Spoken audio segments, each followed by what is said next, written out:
Chapter 83. She actually has her own motive for doing this. She doesn't want Jin Shiyue and Jiang Yage to remember Qin Guang's kindness in their hearts.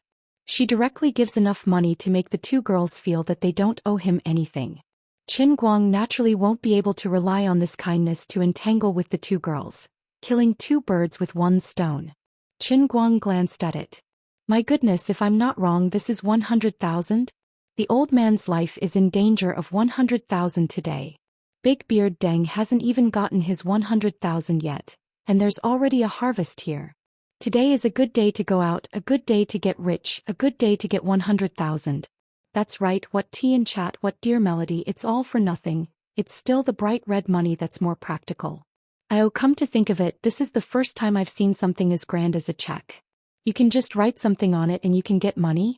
No, I have to go back and check how the check is cashed.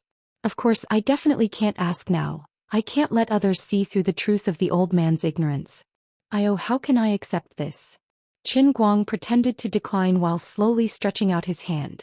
Zhou Yun hasn't finished writing when Qin Guang's finger is already on the side of the check. Unexpectedly, halfway through, Jiang Yage suddenly appeared and snatched the check from Zhou Yun's hand. Sister Zhou, what are you doing?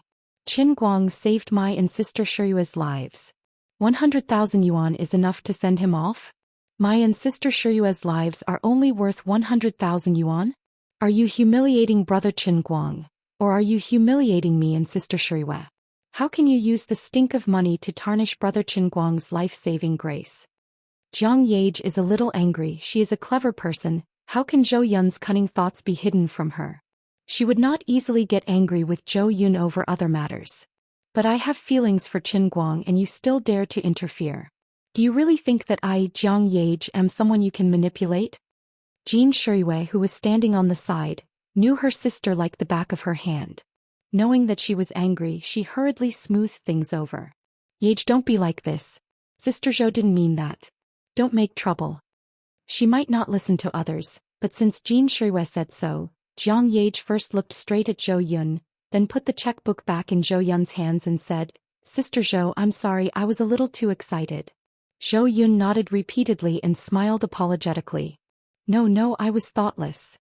It was said that being in the king's company was like being in the company of a tiger. Zhou Yun had been the manager of his left and right hands for many years, so of course she knew the true background of the two women. It was just that the two girls had never been calculative with her, causing her to almost forget their identities. That was why she had interfered so casually today. Now she suddenly realized that the two of them could not be treated as ordinary celebrities. The three of them are competing with each other, leaving only Qin Guang, whose fingers are still in the air in the wind. Hey, I don't feel humiliated. 10 yuan is humiliating, but this is a whole 100,000 yuan. It's enough for my mother's medical expenses for 5 months. My family still owes millions of yuan. Don't think of me so noble. 100,000 yuan, I think it's very real. What nonsense are you talking about? How can money smell like copper? It's fragrant. It's fragrant. Why don't you just sully me? Looking at Zhou Yun reluctantly putting the checkbook back into her bag, Qin Guang felt like 10,000 beasts were galloping in his heart, but he had to squeeze a careless smile on his face. That's right. How can I ask for your reward for being brave? Sister Zhou, you're too polite. How can I do that? I can't afford to lose face, huh? Then Qin Guang didn't want to speak anymore. He felt that this must be retribution. It was because he listened to the pirated songs of his right-hand man that he was now being punished by the god of fate. The cooked duck actually flew away in front of his eyes. Yet he was suffering because of his pride. He really couldn't bring himself to ask for it. The old man is wise his whole life, but in the end he still lost to his pride. It turns out that my skin isn't as thick as I thought. I say, Jiang Yage, you don't understand the ways of the world at all. We can't be friends with people like you. Qin Guang also blamed Jiang Yage wrongly. She stopped Zhou Yun not because she didn't want to pay a single cent, but because she had other plans. She didn't want the fate between her and Qin Guang to end so easily. At the moment when she was saved by him, Jiang Yage's thought of devoting herself to him was not a joke. It was rare for her to be sincerely moved, and she found that he was indeed a person of the same age as her. He didn't look annoying and he was quite handsome and happy. Of course she wanted to get to know Qin Guang more. At the same time she wanted him to know her better. Even if she really wanted to give him this 100,000 yuan as a reward, she couldn't give it to him as she did now. Anyway, the cooked duck flew away. Qin Guang was very hurt and he didn't have much interest in talking. On the other side, Zhou Yun was shocked by Jiang Yage.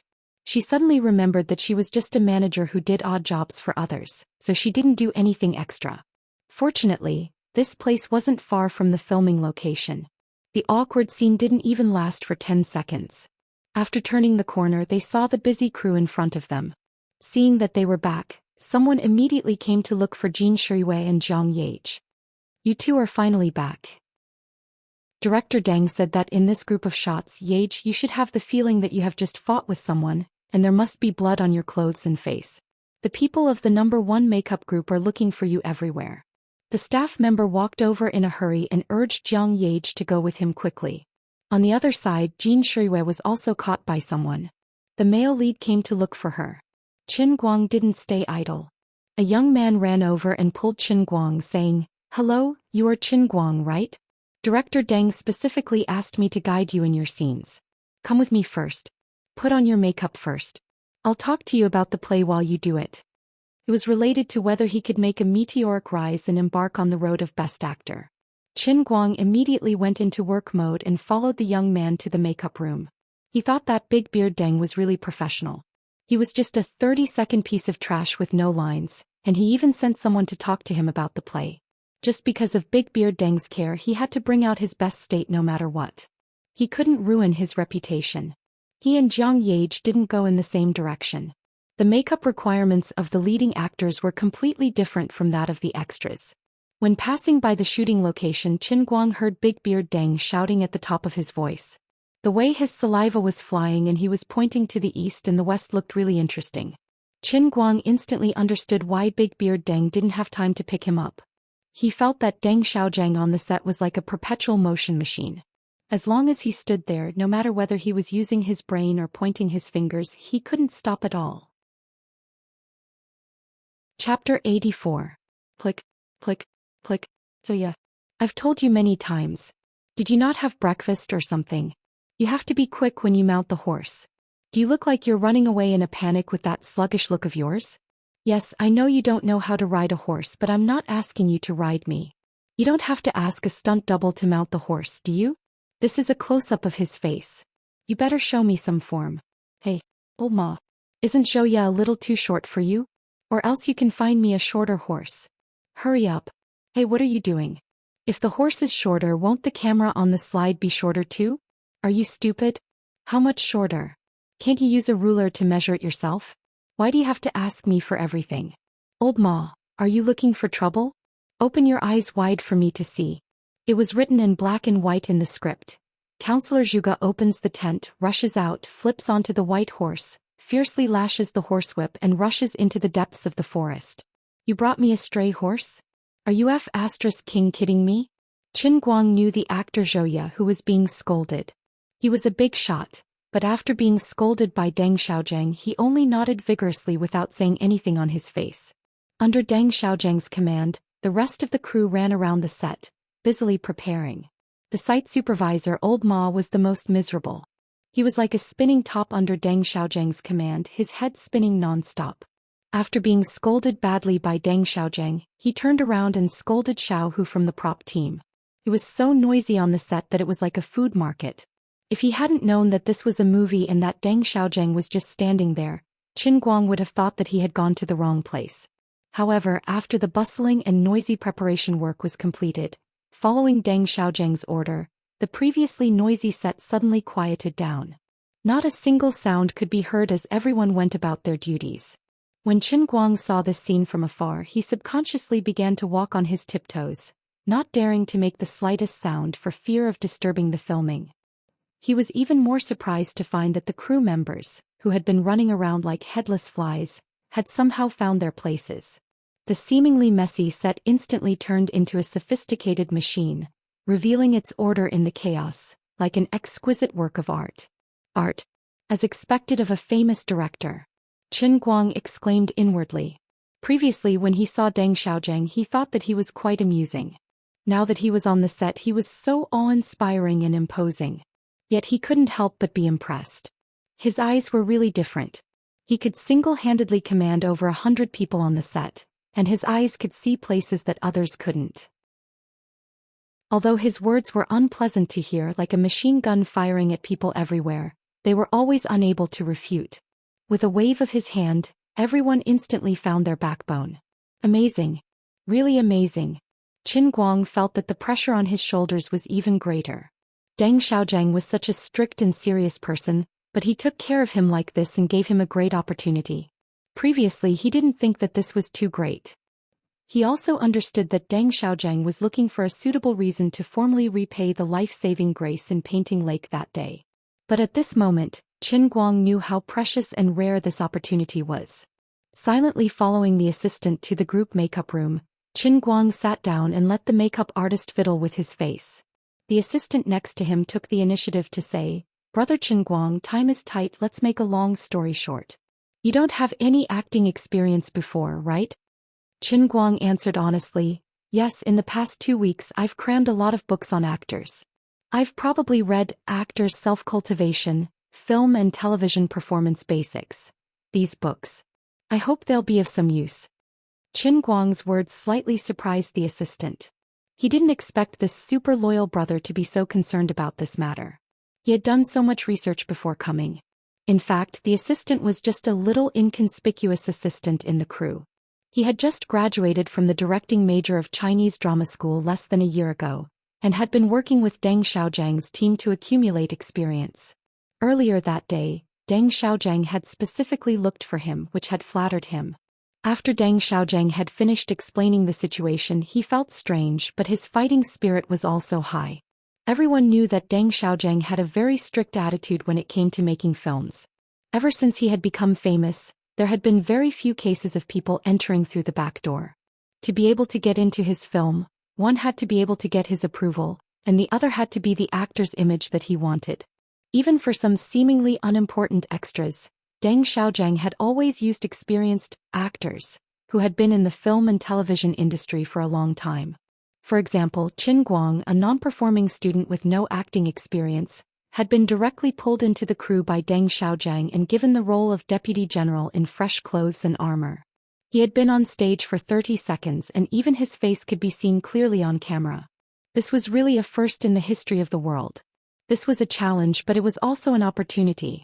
If he could turn this young man who had zero experience on stage into a qualified minor character in such a short time, Director Deng would definitely be pleased.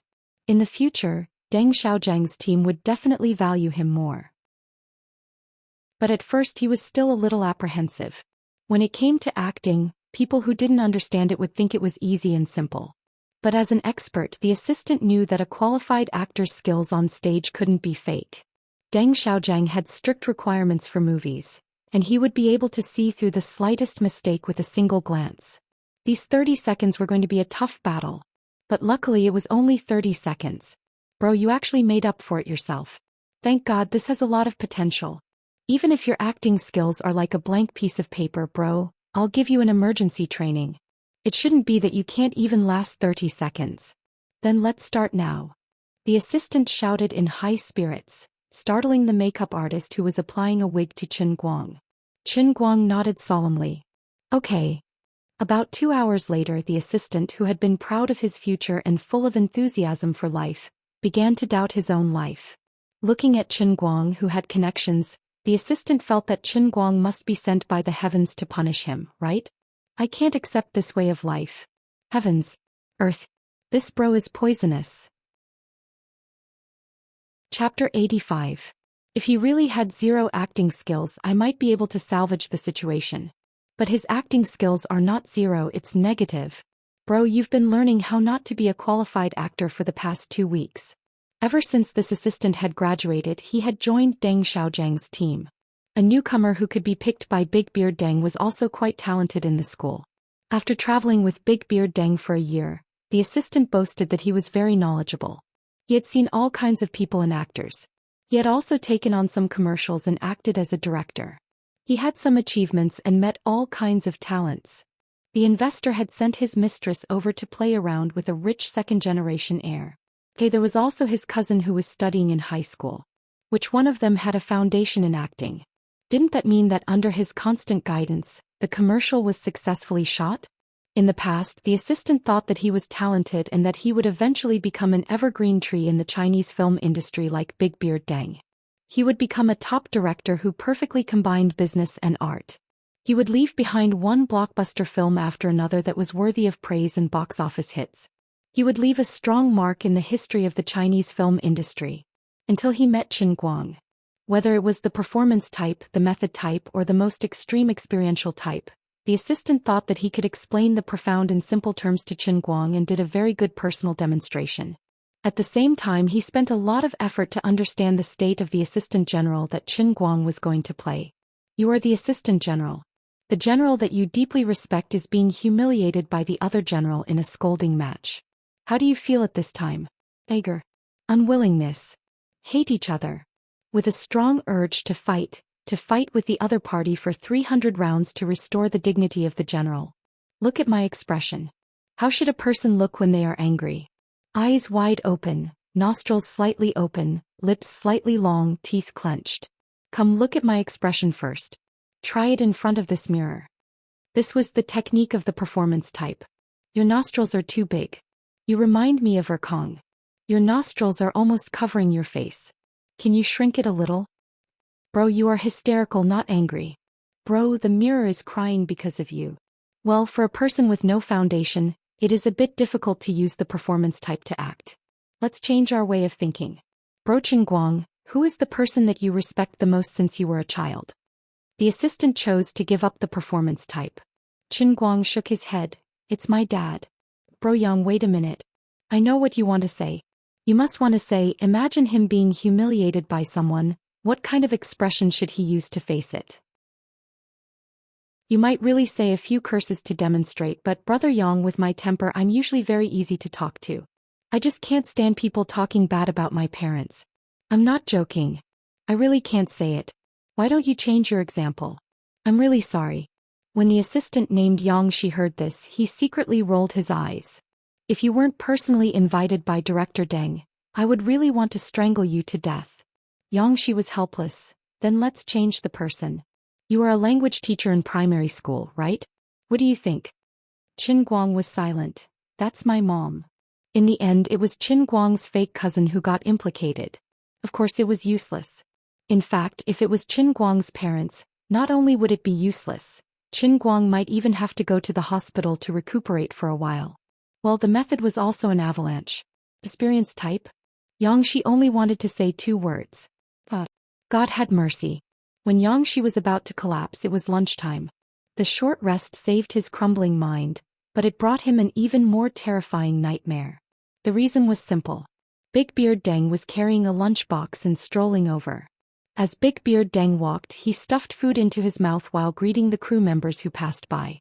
His steps were very slow, but every step he took was like a blunt knife cutting into Yang Shi's heart, causing him to twitch in pain. At the same time, Qin Guang also knew that his performance this morning was terrible. After 2 hours of struggle, he was faced with a cruel reality. In this world, there were indeed people who were born actors. When they stood in front of the camera, they were like actors.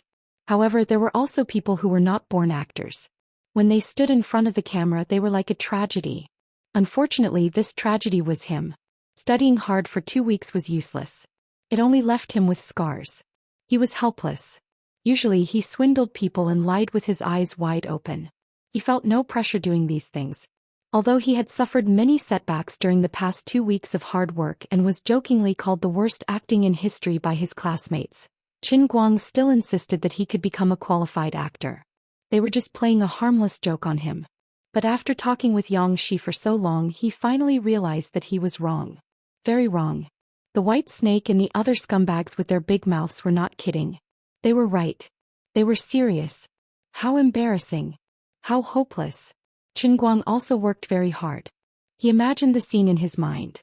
He thought that he was that person. He also knew very well what kind of expression he should make in that situation. But when it came to actual acting, no matter how good he felt about himself, when Yang Shi showed him in the mirror, he felt that he was not acting, but a piece of dead pork that had been frozen in the refrigerator for a year. The play within the play and the play in life were completely different for him. But he really did not want to give up this opportunity. Even if he knew that he did not have the talent to be an actor, he could not just wave goodbye to 100,000 yuan. Kid, how is it? After practicing for the whole morning, you should have some results, right? Xianxia is a good director that I found from the Chinese opera. Although he is young, he is good at teaching actors. As you can see, I really can't get out of my nest. I really can't come out to pick you up. Please don't mind me. Big Beard Deng sat on the stool next to Chen Guang and said with a smile as he ate. This morning's shooting was exceptionally smooth. Big Beard Deng was also in a good mood. His whole face looked ruddy. When he spoke, the big beard on his chin trembled with rice. It was very funny. He really did not get hurt by the curse of hitting villains. Chen Guang looked up and squeezed out a smile that was uglier than crying. Uncle. Interrupting Chen Guang's words, Deng Xiaozheng patted on Chen Guang's shoulder and continued, You don't have to be polite with me. Naturally, you have to do a good job as well. Although it's only 30 seconds of footage, many people are fighting for it. It is not complicated. It is only a 30-second panoramic shot. You just need to be in the middle of the crowd. As long as your expression is basic, it will be fine. I see that you are a smart kid. Such a simple thing, I am sure you can do it well. With your body, you are simply born to act in a martial arts film. I have high hopes for you. Xianxia, I will hand him over to you. After this episode, there will be Chen Guang's scenes. You have to take good care of him. Otherwise, I will hold you accountable. Deng Xiaozheng finished speaking and left. He was really busy. He could not even rest for a meal. Big Beard Deng's last words turned into a sharp knife, stabbing into Xianxia's heart. Chen Guang and Xianxia looked at each other helplessly. They sighed helplessly. Such a disaster was destined to happen. At this time, Jin Shuiwei and Jiang Yage came together. Chen Guang and Xianxia's eyes lit up at the same time. Chapter 86. Chen Guang's eyes lit up. He thought that Jiang Yage and Jin Shuiwei had finally found their conscience and felt that he had saved their lives, so he should at least give them some compensation. When the time came, even if he had to reluctantly accept it, he would pretend to be unwilling and accept it. Xianxia's eyes lit up because he finally saw his savior. Although Jin Shuiwei and Jiang Yage were child stars and had been famous for a long time, the two of them had walked step by step to where they were today and stood out from the other child stars. They did not rely on their unpredictable and shocking backgrounds. More importantly, it was because of their diligence and talent.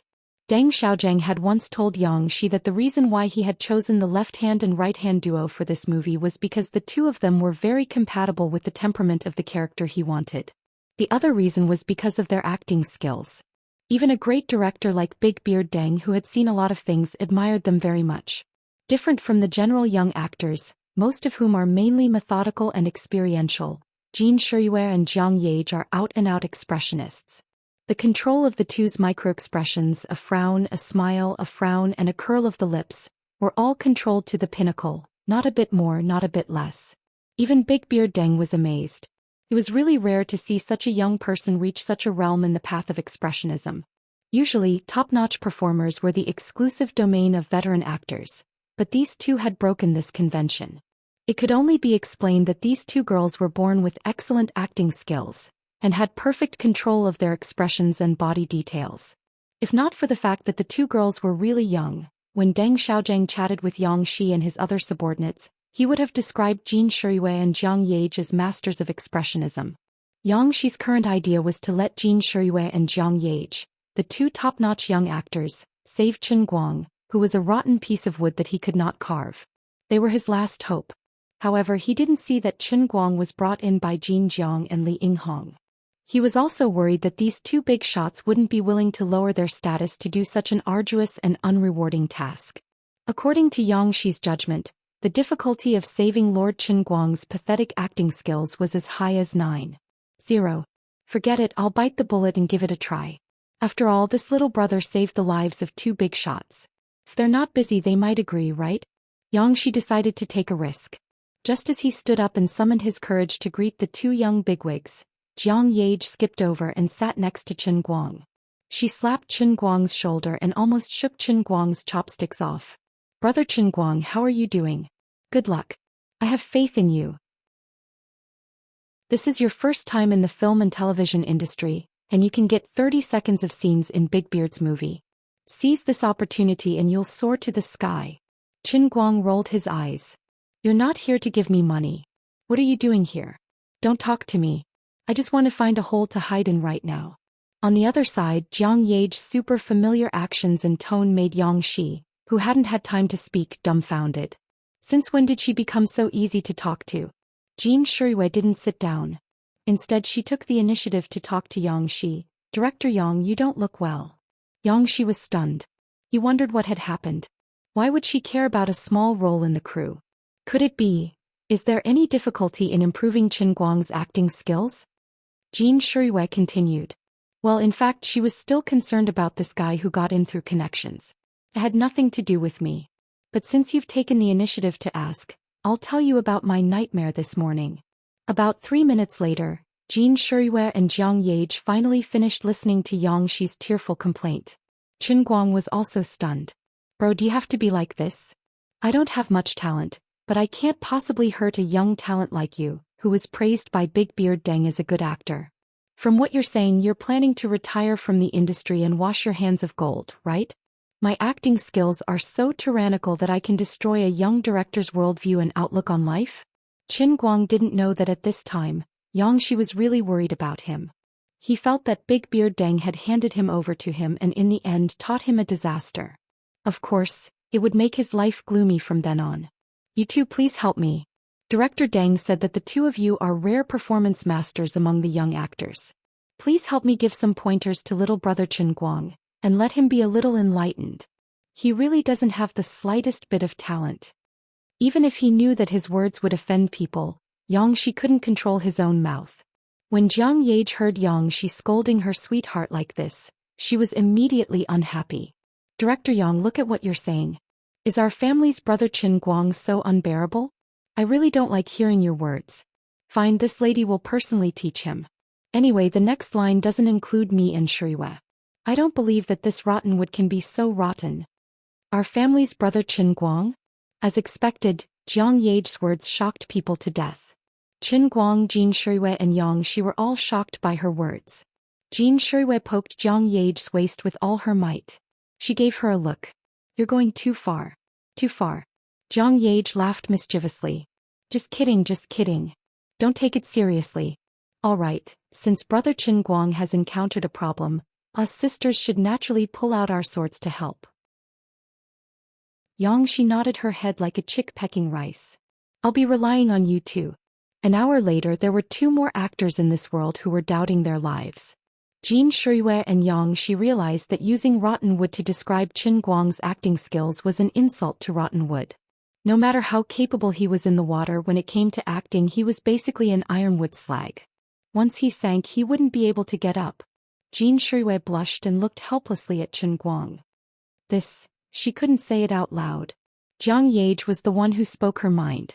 Brother Qin Guang, everyone is different. God is fair. He opens a window for others, but he will definitely close a door later on.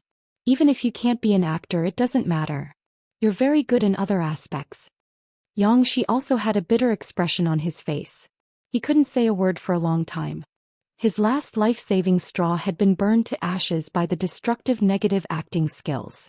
Master Qin Guang wanted to throw down his armor and run away. He couldn't bear the humiliation. Brother Yang, I'm really sorry. Shuiwei and Grace, thank you for your help. I, Qin Guang, know my talent is limited. I'm really not cut out for this job. I'm really sorry for wasting everyone's time. I'll go say goodbye to Director Deng. After saying that, Qin Guang walked in the direction of Deng Xiaozhang. It wasn't that he was willing to give up the 100,000 yuan. It was purely because after such a long period of training, it had no effect. Even if he was thick-skinned, he really didn't have the courage to continue staying here. After saying that, Qin Guang planned to slip away. Qin Guang, come here. It's your turn. Come over and rehearse first. Find the feeling. At that moment, Big Beard Deng had just finished shooting the previous one and charged straight back. Following Big Beard Deng's loud shout, hundreds of pairs of eyes from the entire crew suddenly fell on Qin Guang. He was the top minor character that Big Beard Deng personally selected. These crew members were also very curious.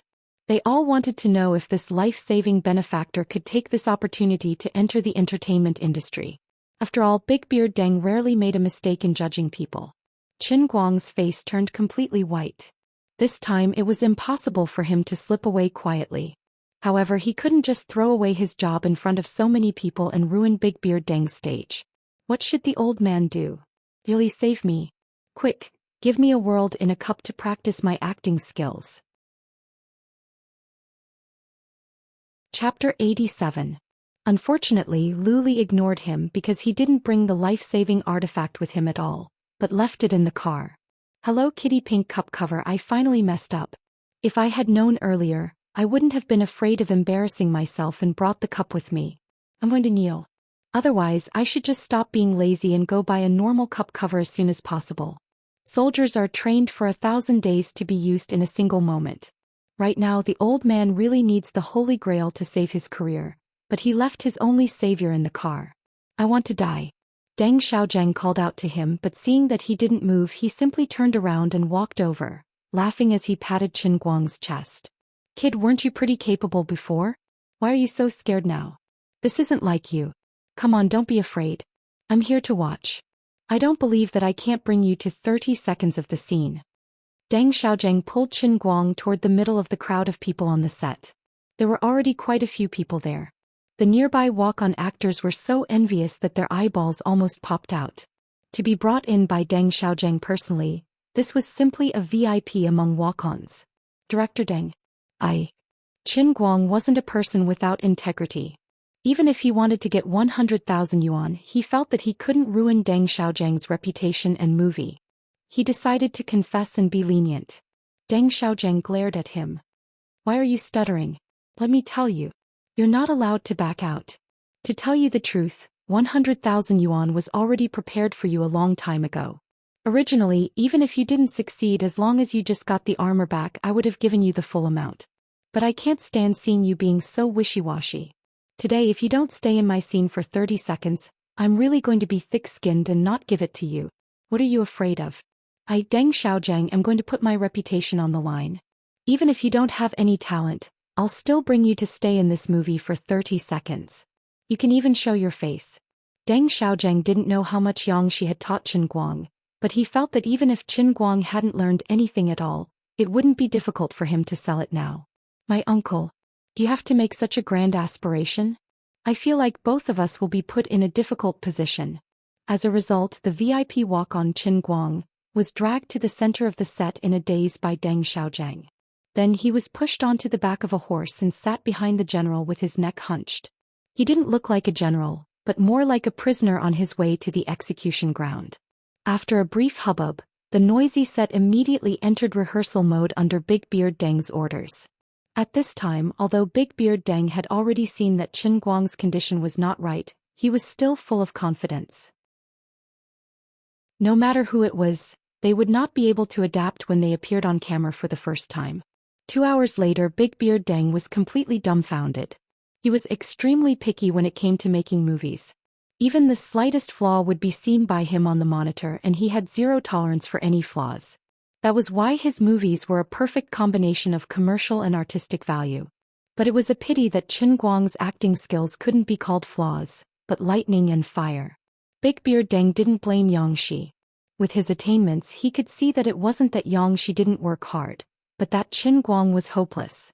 A good veteran actor could single-handedly revive an entire movie.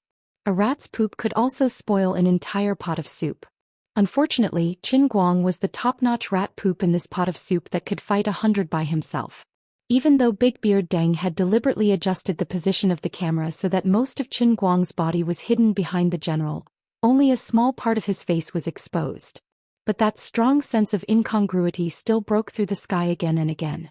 If it weren't for the fact that he had boasted in front of everyone and solemnly promised that he would give him 30 seconds of face time in this movie, Big Beard Deng would have gone out to grab an extra long ago. Rehearsing such a short scene with such a huge crew took 2 whole hours. Jiang Yage and Jin Shirui watched from afar, their palms sweating for Qin Guang and Deng Xiaozhang, the 2 poor men who were riding on a tiger's back. Director Deng, I think we should take a break first. Everyone is a little tired. Old Ma jumped out in time and became Big Beard Deng's savior. Big Beard Deng was also helpless. It was meaningless to continue wasting time. He waved his hand. Everyone take a break. Qin Guang jumped off the horse dejectedly. Director Deng, I think we should just forget about this. I'm really not cut out for this. I'm really sorry for wasting so much of everyone's time. Deng Xiaozhang shook his head. No, no, no. This is not your fault. I thought too simply. It's not your fault. You take a break first and adjust yourself. I'll think of a way. You can't leave. Otherwise, where will I put my old face? There must be a way. In the end, Qin Guang did not leave. This matter was no longer just about him. It was about Big Beard Deng's face. Deng Xiaozhang was kind enough to help him. It was fate that made a fool out of him. Qin Guang did not like to leave a mess behind. Xianxia sat down next to him and sighed. Actually, this is also my fault. If I had come to you 2 weeks earlier and planned earlier, things might not have turned out like this. Qin Guang shook the armor on his body. Wearing such an armor on such a hot day was actually quite uncomfortable. At the same time, he could be considered to have experienced the pain of being an actor. Big brother Yang, look at what you're saying. I was the one who messed it up and you guys are taking the blame for it. How can I do that?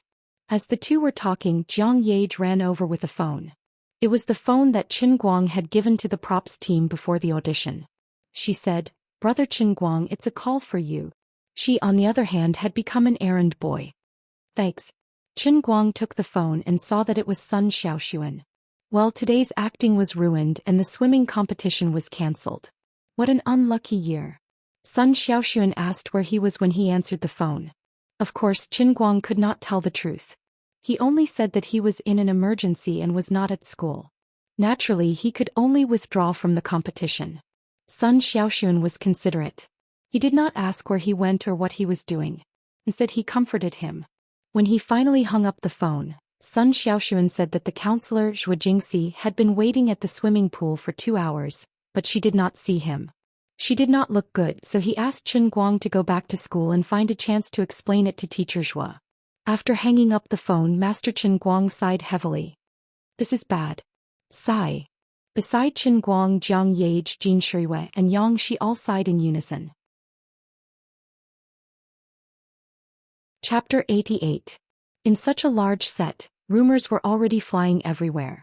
Everyone was whispering endlessly, but because of Big Beard Deng's prestige, no one dared to jump out and accuse him of forcefully pulling Qin Guang into the cast. Of course, almost everyone present also knew that Qin Guang was the big savior of the crew when they encountered the accident in Painting Lake. Although he had delayed their time and things and also wasted a lot of work, not many people were really dissatisfied with Qin Guang. They just felt a headache for him and felt helpless. In addition to Jin Jiang and Jin Yage, the other 4 people who had been saved by Qin Guang also took advantage of the break to come over and thank him profusely. If it weren't for Jiang Yage secretly informing the 4 that she had already taken care of Qin Guang for the day, the 4 of them would have even planned to hold a feast outside to properly thank Qin Guang. Because of this, although the crew and the actors were helpless and unhappy, they all restrained themselves. Many people even began to sympathize with Qin Guang in their hearts, secretly complaining that Big Beard Deng had to go to a dead end. You said you wanted to express your gratitude and you didn't lack the money. You could have just given him 100,000 yuan, but you insisted on making him reluctantly play such an insignificant role, but it couldn't get past your own picky eyes. Aren't you putting yourself and little brother Qin Guang on the fire to roast? Isn't that embarrassing? Forget it, anyway. The one who has the biggest headache from delaying the progress of the shoot is you, the chief director Deng Xiaozhang. These 2 hours have already been wasted. If you dawdle a little longer, most of the afternoon will be wasted. There will come a time when you, Big Beard Deng, can't take it anymore. Everyone was thinking this in their hearts, and their mouths were only whispering to each other. They were all waiting for the moment when Deng Xiaozhang accepted his fate and gave up on Qin Guang. After watching for so long and rehearsing so many times, as long as one's eyes weren't blind, they could see it. This little brother Qin Guang really didn't have that kind of ability. What's more, it's you, Big Beard Deng. You're so picky, yet you insist on forcing this lord to do it.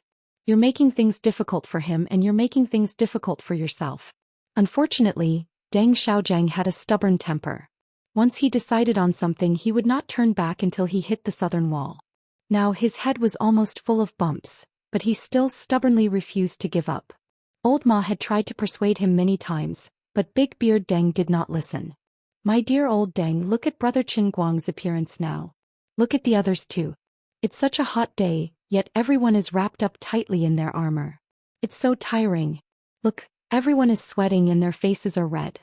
Isn't this torture? Otherwise, why don't you let little brother Qin Guang off and let you and everyone else go? I'll go get the money and transfer it to him so that he can leave quietly. Old Ma began to persuade him again. But Deng Xiaozheng was still stubborn. He shook his head. No, this isn't just about me now. Old Ma, think about it. I called brother Qin Guang over, but in the end I wasted so much effort and let him leave with his tail between his legs. Yes, I gave him the money and the matter ended. But how can I face Qin Guang? Others are sweating, but isn't Qin Guang also tired? The pressure he's under right now is the greatest. I called him over anxiously, but he left with his tail tucked between his legs. What's this? What will others think of him? How disappointed will he be? He can't be like this. He's still a child after all. How much psychological trauma will this cause him? I must try again. If it really doesn't work, I'll pretend to let him pass and redo it later. Old Ma nodded. Yeah, I guess that's the only way. Let everyone rest for another 15 minutes, then we'll continue? Deng Xiaozheng nodded helplessly. He looked at his watch. It's 3 in the afternoon now. We'll continue at 3:15. I'll pretend to finish this scene at around 4. We'll wait for brother Qin Guang to go back, then we'll redo it. Tell Jin Shiyue and Jiang Yage to change their clothes and remove their makeup. They can call it a day. They won't be able to film another scene in the afternoon. It's such a pity for such a good talent for martial arts. Actually, whether it's his temperament, figure, or looks, he's the best actor. It's just that his acting skills are unprecedented. Qin Guang also felt that the atmosphere on the set was lifeless. Of course he knew why. This scene couldn't go on and Deng Xiaozheng wouldn't let them leave. It was such a good thing, but it had become such a mess, embarrassing everyone. So yeah, what do you mean by that? Apologize to brother Qin Guang right now. At that moment, Jiang Yage's voice came from not far away. She had her hands on her hips, glaring at the actor who had played the role of the fugitive strategist like an angry rooster. Beside her, Jin Shiyue was trying to persuade her, but Jin Shiyue was also looking at Zhou Xian with disdain. Qin Guang turned his head and saw the three of them huddled together, making a ruckus. Zhou Xian's military robe was half-draped, and he was sweating profusely from the heat. After being questioned by Jiang Yage in such a loud voice, and even asked to apologize to Qin Guang, he looked like he was in a difficult position. He was also depressed. He had only arrived on set a few days ago to participate in the mid-filming, so he wasn't there when the boat incident happened. Although he had heard from others that Qin Guang had saved people, he hadn't experienced it himself, so he didn't feel much about it. Besides, it didn't have much to do with him anyway. Today, because of Qin Guang, the entire cast and crew were delayed. Zhou Xian was wearing a thick and hot robe and he was feeling especially depressed. He casually complained to the few small-time actors around him, saying that Qin Guang was really thick-skinned, and that he didn't have the slightest bit of ability, yet he still wanted to repay the favor and insisted on joining the cast and crew. Wasn't this a waste of time? Big actors like us who earn millions every minute have become trash to accompany him in his studies. All he did was save a few people. Isn't he a little too thick-skinned? These words were coincidentally heard by Jiang Yage, who was standing next to him. This was bad news, as if they had poked a hornet's nest. Jiang Yage had a fearless personality to begin with, so she immediately jumped up and down at Zhou Xian. How dare you slander my big brother Qin Guang behind my back? I'll tear you apart. Although Zhou Xian was a veteran in the acting circle, be it fame or background, he was a far cry from his left and right hands. Jiang Yage's attitude immediately put him on the spot. Should he lower his head and admit defeat? No matter what, he was still a senior. How could he raise his head in the future when he was scolded by a junior in front of so many people? Zhou Xian didn't understand. In the past, although the two girls on his left and right hands were big shots, they were still quite amiable in their dealings with others. Although they weren't exactly respectful to the seniors in his circle, they would still treat each other well when they met and chatted. Why was it that he had only said a few bad things about Qin Guang in private, and Jiang Yage was like a lit barrel of dynamite, unwilling to let go? Is there something wrong with your brain? Following Jiang Yage's loud outburst, even more people turned to look at them. Some of them breathed a sigh of relief in their hearts, thinking to themselves that someone had finally stepped forward to speak up for the big guy. Of course, there were also people who were indignant. No matter what, with the kindness of Qin Guang saving the lives of 6 people that day, these people would feel that it was only natural for them to accompany him for another 3 days, much less accompany him for an entire day.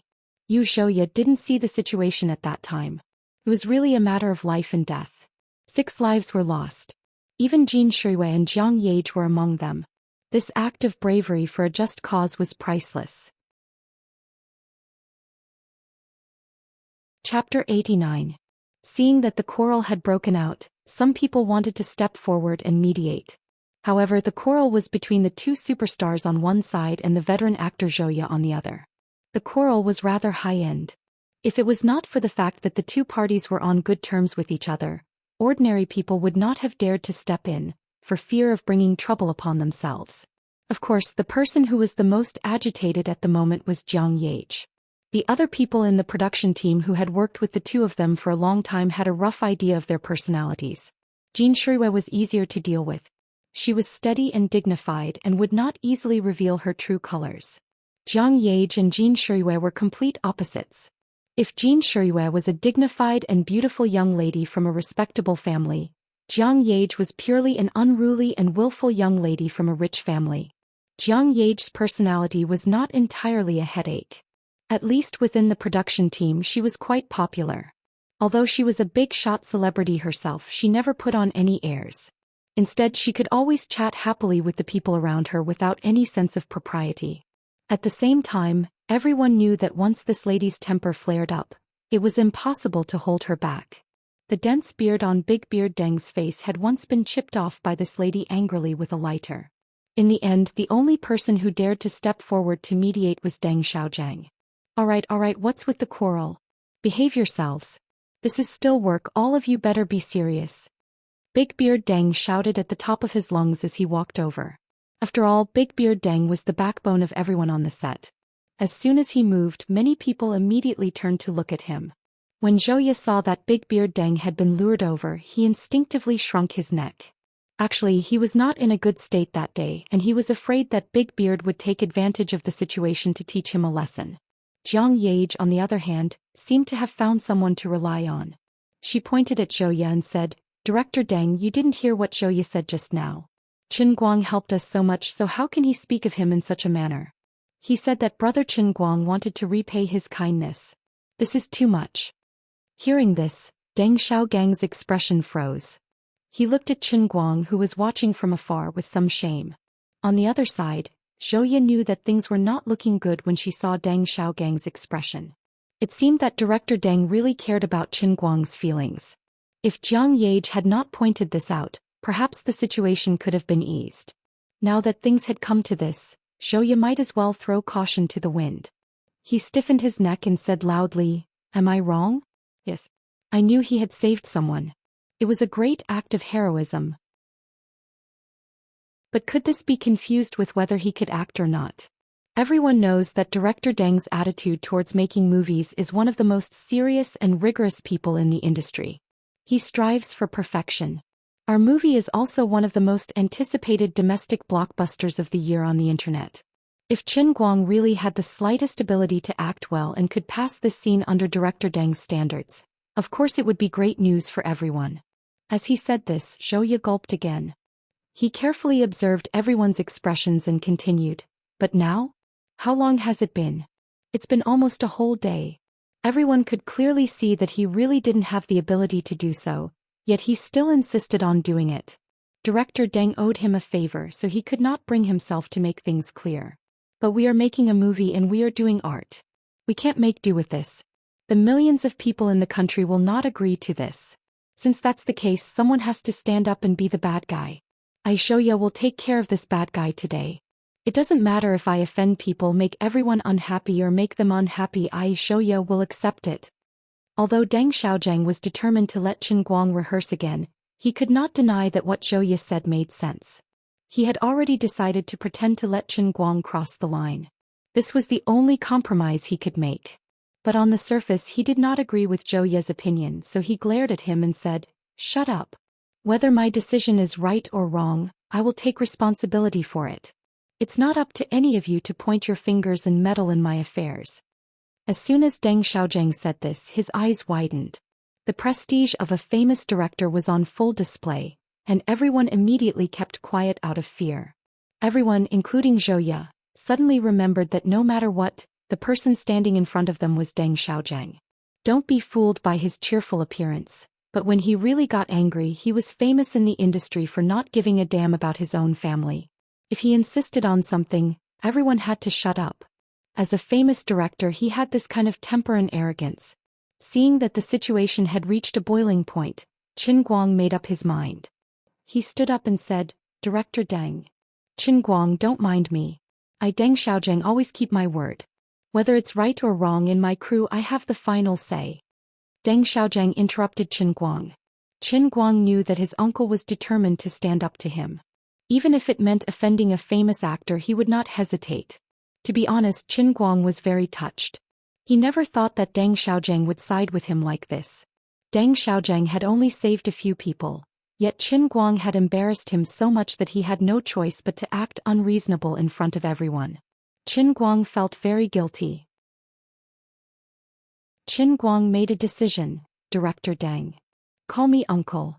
Fine. He was interrupted by Deng Xiaojiang again. Deng Xiaojiang meant that he didn't even care about the investors anymore. He would just treat him as his nephew. He was going to waste an entire day's worth of investors' money for his nephew. "Fine, uncle. This is what I think. I really want to try, but it's already been a whole day. If I keep wasting time like this, I'll be letting everyone down. How about this, we compromise? I'll just rehearse one more time. If it still doesn't work, I won't say anything and will leave immediately. Uncle, even if you want me to stay, I won't be able to. I really don't have the face to stay. Apart from that, I also want to apologize to Mr. Zhou Xian, as well as all the other crew members and actors who were delayed by me. Because of me, everyone has worked so hard. If that was it, then the matter would end here. Forget it, let's not rehearse for the next one. Let's just shoot it. If it succeeds, it succeeds. If it doesn't work, then it doesn't work," Qin Guang said firmly. Seeing his determined and serious expression, Deng Xiaojiang sighed helplessly in his heart. "Fine, it turns out you have a stubborn temper. You really suit my taste. It's just a pity your acting skills. Sigh. Fine, let's rest for another 10 minutes. Then we'll start shooting. Let's shoot it." Deng Xiaojiang put the final nail in the coffin. Jiang Yage couldn't be bothered to continue arguing with Zhou Xian. She quickly ran over to Qin Guang and said, "Time is tight. Let's practice one last time." Qin Guang shook his head. "No, let me tell you, I was too nervous before in front of the camera. That's why I didn't perform well. I put the glass of water in the car. Let me drink some water to calm myself down. I promise when I get back from the shock, this shot will definitely make you look at me in a different light. Otherwise, I'll dig out my own eyes. In this life, not only will I never act in a movie again, I won't even watch one." When he spoke, Qin Guang's tone was resolute and decisive. He was filled with unprecedented confidence and resolution. After saying this, Qin Guang ran out of the set in his armor and went straight to the parking lot. His movements were so fast that Jin Shuiwei and Jiang Yage were completely caught off guard. When they came to their senses, he was already far away. Jin Shuiwei looked at Jiang Yage in a daze. "Yage, what did he just say? Drink some water to calm himself down? He'll be able to act well after he calms himself down?" Jiang Yage nodded vigorously. "Yes." Yang Shi sighed. "I think what he wants to drink must be juice from the Queen Mother of the West's flat peach. Otherwise, how could he be so confident?" Lord Qin Guang didn't care what other people thought. At that moment, he was sitting in the car holding the pink kitty Holy Grail and carrying out an extremely difficult negotiation. "Sister Lioli. My elder sister. My empress. My grandaunt. Old man kneels to you. You must save me this time. Save me. Otherwise I'm dead meat. Come out and show yourself or I'll slit my throat in front of you. Be good, don't make a fuss and help me. If I screw up this time, I really won't be able to live on. The glazed bodhisattva who saves me from suffering, please have pity on me and help me out." Holding the glass with both hands, Mr. Qin Guang, who had been so confident in front of everyone, was now wailing and wailing at the glass. This was really a negotiation. A negotiation between a man and a glass. Chapter 90. Unfortunately, it didn't matter if he threatened her with death, cried to the heavens and earth, or called her great aunt. Emperor of the Azure didn't make a move no matter what. The bikini beauty on the heavenly Holy Grail was still as mysterious and unmoving as a mountain. After the incident at Wenxing Town Branch, Qin Guang was 100% sure that Emperor of the Azure knew what he was talking about. She was just pretending to be a fool and pretending to be profound. Hearing those words, Qin Guang's forehead was covered in black lines. Even if you want to play deep, I can't bring myself to respect you in your bikini. No way. Now that things had come to this, the old man could only use his trump card. I'll let you see what it means to have no moral integrity and no lower limit. The old man will fight it out with you. Alright, since you insist on pretending to be offline, then don't blame the old man for using his trump card. You forced me to do this. I'll fight it out with you. Otherwise, give me the world in a cup to practice my acting skills. Otherwise, hee. As Qin Guang spoke, he opened the cup and drank the remaining half of the tea in one gulp.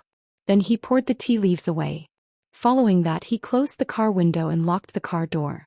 Then he swiftly unbuckled the belt of his armor. He hated that he was wearing armor and didn't have the familiar zipper. It made his domineering actions less powerful. However, it didn't matter.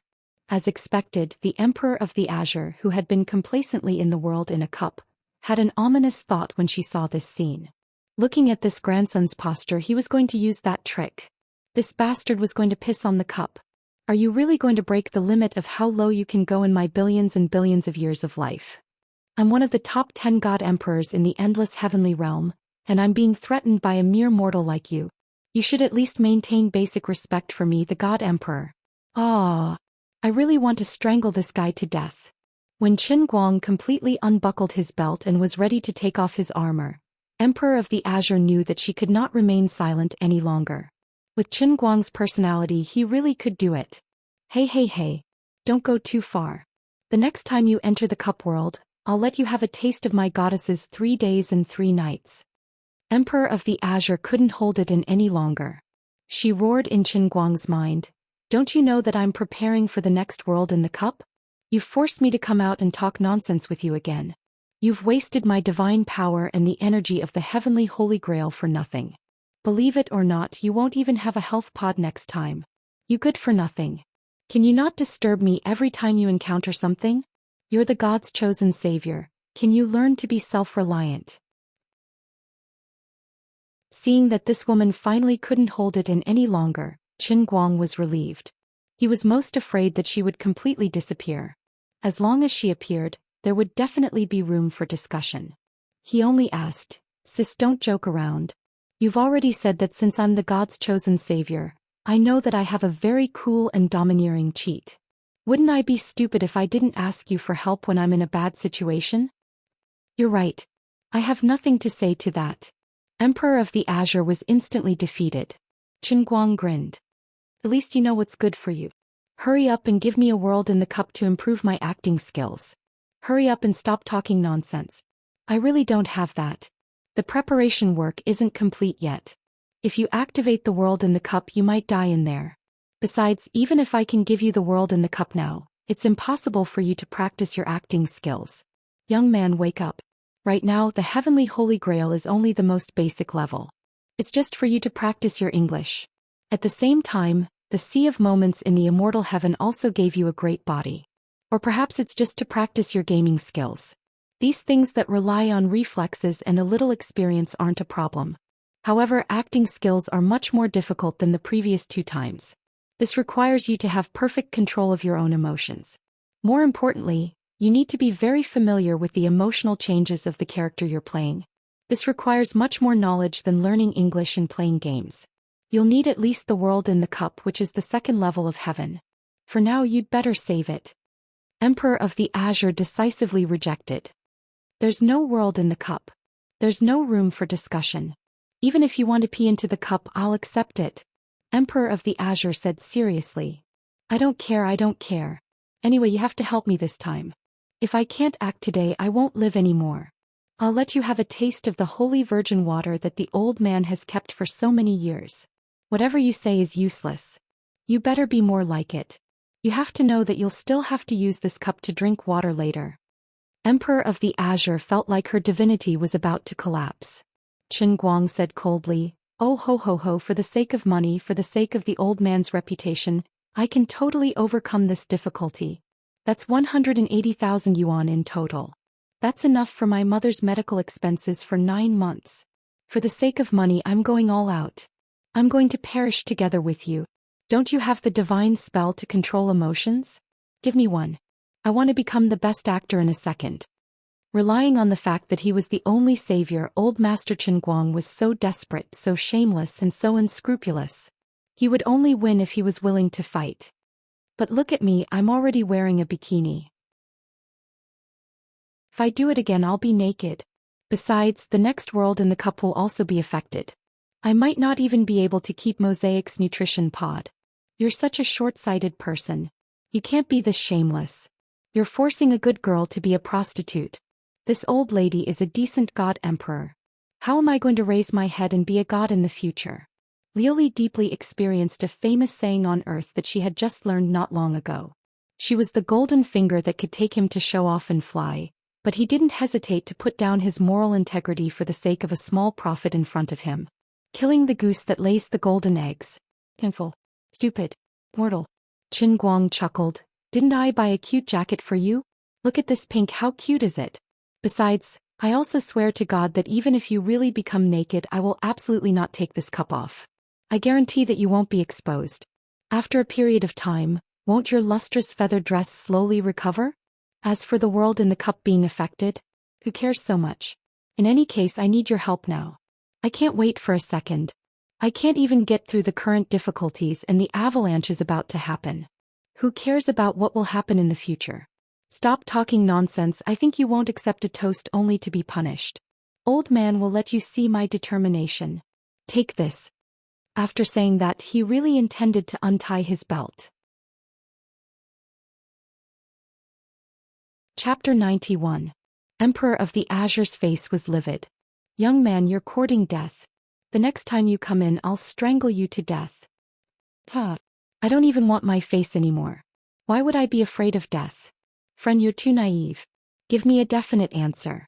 Are you doing it or not? Qin Guang had decided that he would be a big villain with an immunity card. Anyway, he had Liuli in his grasp. He was the only one who couldn't die. After about 10 seconds of silence, seeing that Qin Guang was really about to pull down his pants, Emperor of the Azure finally gritted her teeth and said heavily, I'll do it. But you'd better keep your word. Don't remove the condom on the heavenly holy grail. Otherwise humph humph. Qin Guang nodded heavily. A man's words carry enormous weight.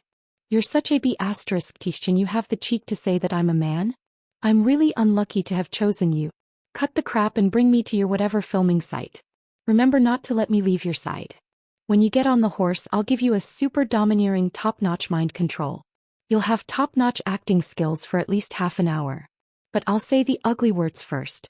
No matter how capable or arrogant you are now, when you witness the weakened world in the cup and the kind comfort I'll give you, you'll definitely not want to repeat today's mistakes. You'd better be mentally prepared. Liuli was really furious. Master Qin Guang didn't panic at all. Anyway, you can't beat me to death. Why would I be afraid of you? With the artifact in hand, I have the world. Hiding the cup under his armor, Qin Guang whistled as he returned to the filming site. His face was brimming with a confident smile. He felt that life was just so beautiful. Jiang Yage saw him walking over from afar and exclaimed, I don't know why, but I feel that his face is practically glowing. It's so dazzling. Jin Shuiwei didn't believe it. She also turned to look. It's true. Yang Shi turned pale with fright. Could it be that this guy really has some kind of miraculous elixir that can turn a pathetic rookie into a phoenix in an instant? You guys changed your clothes just like that? Qin Guang leisurely stood in front of Jin Ling and Jiang Yu. He was in the mood to comment on their clothes, completely forgetting that he was still in a terrible fix because of his acting skills. It couldn't be helped. People with backing were just that confident. Can you stop showing off? Jiang Yage rushed forward and grabbed Qin Guang's shoulder. She pointed at Zhou Xian and said, Come on, let's hurry up and practice again. You've already talked big. This is really your last chance. You're not really thinking of apologizing to that guy, are you? Poor Zhou Xian. Before this, Jiang Yage had called him senior, but now he had become a fellow. Following the direction of Jiang Yage's finger, Qin Guang looked over and saw Zhou looking in their direction with a helpless expression. Zhou had no other choice. Deep down he really didn't want to offend these two. Unfortunately, what was done could not be undone. Things had already come to this. He could only hope that when this guy apologized to him, he would take the opportunity to act magnanimous and mend their relationship. How could I have imagined that you two big shots would care so much about this young man? Jin Shuiwei pressed Jiang Yage's hand down and said to Qin Guang, Solomon is right. Qin Guang, you should practice some more. Drinking water can only calm your nerves. You can't possibly turn someone into an Oscar winner, right? Qin Guang waved his hand. No need to practice. I'll just do it. No matter who tried to persuade him, it was useless. He knew that it would be a waste of time for him to practice. He only had half an hour to act as an Oscar winner. Of course, good steel had to be used where it mattered most. They didn't rest for long. Following Deng Xiaozhang's orders, everyone went back to filming. Although everyone was a professional, there were still quite a few people who subconsciously focused their attention on Qin Guang. The actual filming hadn't even started yet, but Deng Xiaozhang had already shouted, "Cut!" many times. He pointed at many people's faces and sprayed them with saliva. Only then did the people in the camera finally adjust their state of mind. As for the idlers outside the camera, they didn't have to worry. They all held their breaths and waited with rapt attention for the last scene of Qin Guang's life. How pitiful.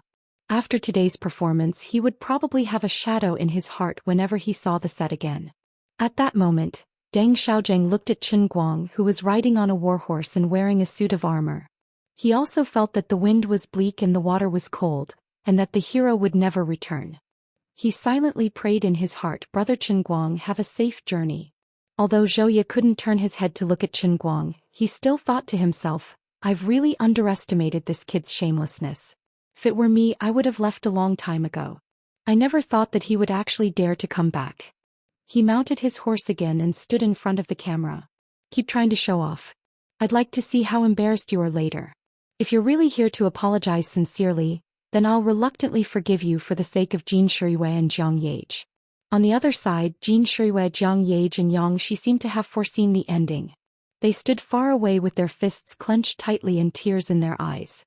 This was, after all, a brave warrior's last desperate charge. Today Qin Guang was just as miserable, tragic and resolute as Don Quixote. Even if he failed in the end, he was still worthy of respect. At the very least, he didn't become a deserter. Jiang Yage's eyes sparkled as she watched. If her previous impression of Qin Guang had been that he was her savior, then right now she felt that she had reacquainted herself with this person who was the same age as her. No matter what, the current him was really very handsome. Most people wouldn't be able to stand in front of the camera as courageously as he did after suffering such a serious injury. That really required a lot of courage. Jiang Yage felt that his confident smile was as handsome as the blazing sun in the sky. Beside her, Jin Shuiwei didn't say a word either. Her beautiful eyes looked at Qin Guang with sparkling eyes and her breathing gradually slowed down. She was even more nervous than Qin Guang himself. On the other side, Deng Xiaozhang took a deep breath and waved his hand. 3, 2, 1, ready, go. Billy. Let's do it. When Deng Xiaozhang shouted ready, Qin Guang suddenly roared in his heart. He immediately felt a warm current flowing from his waist, instantly occupying his entire mind. This warm current was like a brush covered in ink, fiercely brushing across Qin Guang's scalp. A strong and irresistible subconscious suggestion swept through his brain like a tidal wave, occupying his consciousness. These hints were constantly telling him, "You're a best actor. The strongest best actor. Your acting skills can break through the heavens." Qin Guang was clearly aware of every change in his consciousness, but he couldn't understand it at all. He finally understood how Wu Tong felt back then. Even though he knew that with his deceptive acting skills he wouldn't even be able to touch the toes of a best actor, he still believed it. Emperor of the Azure's hypnosis was simply too amazing. Even if he didn't believe it, he had to believe it. This was like a fugitive holding a knife to your neck and asking you to accept $1 million in cash. You had to cry and kneel to accept it. The next moment, Qin Guang's expression changed. "Brother. This was best actor. Born best actor." Chapter 92. This was exactly what Xianxia had wanted. Anger, belligerence, a hint of excitement and a hint of madness. As a deputy general who longed to make a name for himself and shed blood for his general, he had no choice but to suppress his high fighting spirit before the two sides officially started fighting. At that moment, Qin Guang was just sitting there on his horse, but he gave off the feeling of a general who had been on the battlefield for many years. But this was not the end. He had also grasped the state that a deputy general should be into the pinnacle, no more no less, just right. He had done a much better job than Xianxia had requested, countless times better.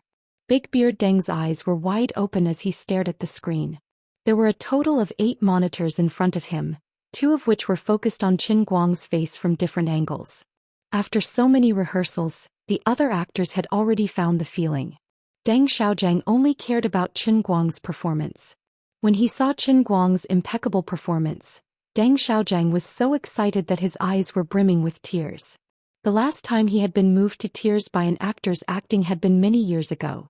Deng Xiaojiang thought he had almost forgotten the feeling of being moved on the set. His so-called pursuit of artistic creation had gradually become a numb, mechanical repetition. He had even felt that he had lost the joy of filming. But today he had tears in his eyes as he looked at the monitor. He had even forgotten to shout, "Cut," until the end of the scene. This is obviously just the performance of an insignificant supporting character. Why am I witnessing such a masterful performance? He felt that the entire afternoon's delay was worth it for Qin Guang's perfect performance. It was old Ma who was next to him, who was desperately poking his waist, that pulled Deng Xiaojiang back from his dazed state. He quickly waved his hand. Okay. They passed. He passed this test. Really passed. It's not fake. Deng Xiaojiang's reaction left everyone scratching their heads in confusion. Only old Ma, who was at the side, knew what he meant. The other actors in the camera looked at each other. Did Director Deng mean that they could call it a day? Zhou Xian turned his head around and stared intently at Qin Guang's face. He did not manage to see how the man had acted earlier, and he only felt that it was too unbelievable. How could it be over? Is Director Deng trying to fool us? He then looked at the other staff on the set, only to find that they were all looking at Qin Guang as if they had discovered a new continent. What the hell was going on? I can't understand it. Jiang Yage had already rushed to Qin Guang and shouted, "I knew you could do it. You can do it. You are a natural-born actor. Oh no, a natural-born best actor. This is the first time you've ever been on screen and you're already able to act like this. My God. I feel like I've wasted the last 10 years of my career in movies." Jean Shuiwei was not as excited as Jiang Yage, but her face was also flushed and she could not stop smiling. Yang Shi, on the other hand, collapsed on the beach chair as if he had collapsed. My God, big brother, don't play with my heart like that. The contrast between what you did and what you did was too big. My outlook on life is about to be destroyed. All the signs pointed to Qin Guang really doing it. Zhou Xian fiercely shook his head. He was a veteran actor, someone who was well versed in how to become a qualified actor. Even if you beat him to death, he would never believe that Qin Guang could actually put on such a stunning performance in just a single day. You guys are not pretending to be amazed so that he will think that he passed and then take the money and leave with a clear conscience, are you? But your acting is over the top. This is too much. Impossible. Absolutely impossible. I don't believe that he really passed. There must be something wrong. Zhou Xian shouted in a daze and rushed to the monitor. At that moment, Big Beard Deng was watching the close-up of Qin Guang's expression on the monitor with a group of people behind him. He clicked his tongue in wonder. Seeing that Zhou Xian still did not believe him, he was a little annoyed. Big Beard Deng stood up. Zhou Xian, if you're willing to bet, you're willing to admit defeat. This is very disappointing. Fine, you might think that it's impossible and unrealistic. Then come and see for yourself. I'd like to see if you have the cheek to say that he hasn't passed the scene yet. Come and see for yourself. Big Beard was tall and strong and he had a fiery temper.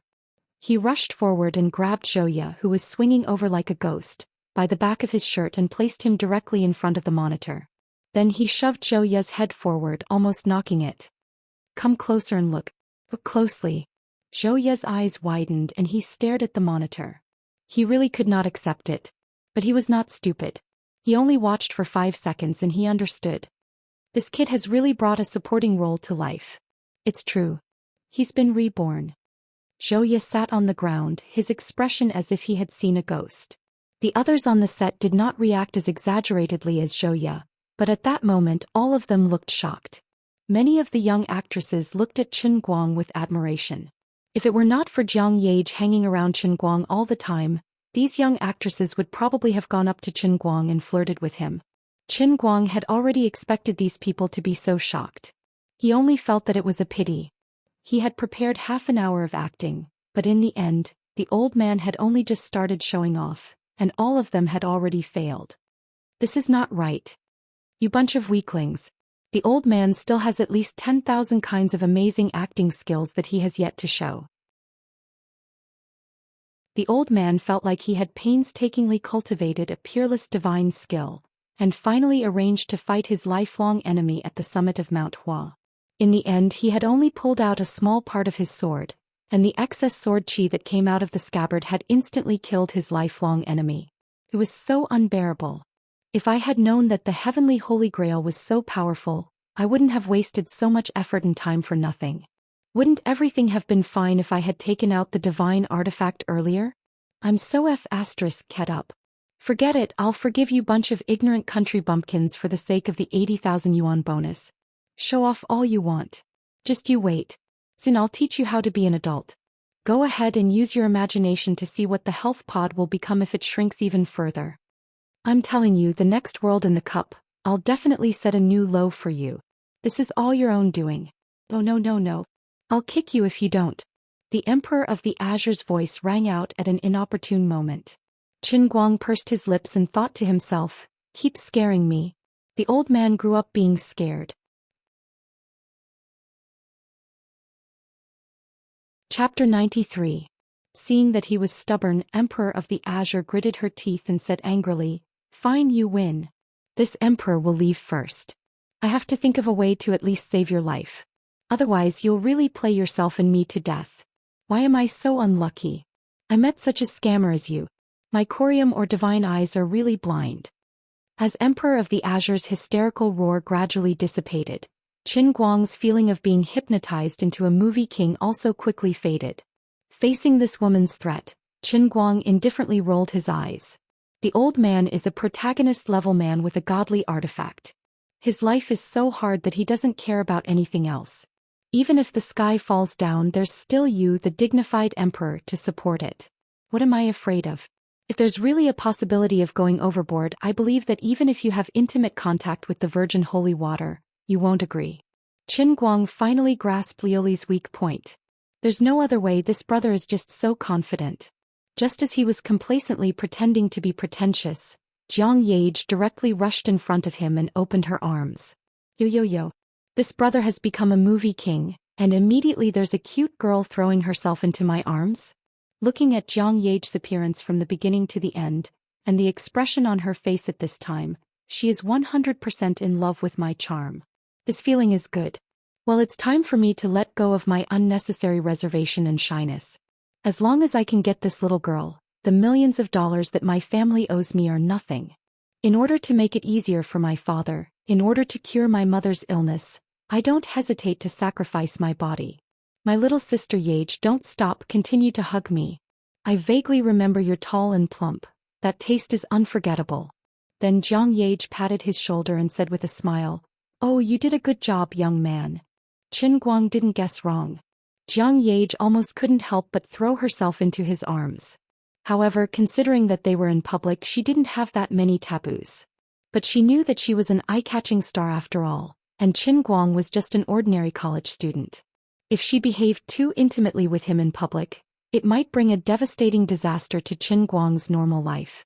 In the end, she managed to hold it in. She was indeed a top-notch performer. The expression on her face was natural, like a magic trick. Even Qin Guang was fooled. Hey, since you're not going to throw yourself at me, then why are you opening your hands? You're not a crab, so why are you wasting my expression? Won't this cause misunderstandings? Qin Guang rolled his eyes. Thank you for your compliment, but don't you know who I am? Are you kidding me? He quickly went to collect the 80,000 first, lest Zhou Yaoyuo ran away. A long night is fraught with trouble. He rushed to the monitor. Zhou Ye had just recovered from his daze, but when he turned around he saw Qin Guang standing next to him with a smile on his face. Zhou Ye first looked at Big Beard Deng, who was standing next to him, without saying a word. He made up his mind and finally lowered his noble head slightly. Qin Guang, I'm very sorry for my rudeness just now. I'm sorry. Zhou Ye's lowering of his head meant that all of the crew's dissatisfaction with Qin Guang that day had vanished. After all, his last live performance was impeccably perfect. It also proved that the previous 2 hours of hard work had been completely worth it. Many people even thought to themselves that this was the kid's first time acting, yet he was already so perfect and eye-catching. They were afraid that it wouldn't be long before there would be another young best actor in the Chinese entertainment industry. The younger generation would surpass the older in time. Qin Guang waved his hand nonchalantly. Mr. Zhou, let bygones be bygones. I understand that you were just being responsible for the movie. Uncle, let's just forget about it. Please don't blame Mr. Zhou.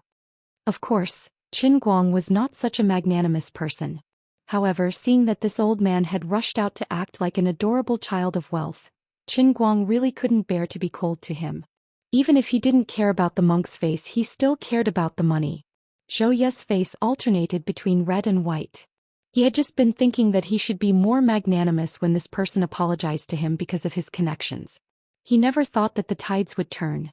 Instead, it was this kid who was the first to put on an attitude of letting bygones be bygones. How shameful.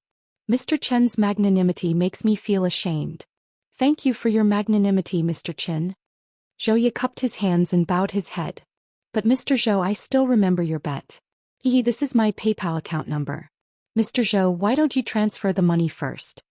Qin Guang swiftly pulled out his phone and held it out in front of Zhou Ye.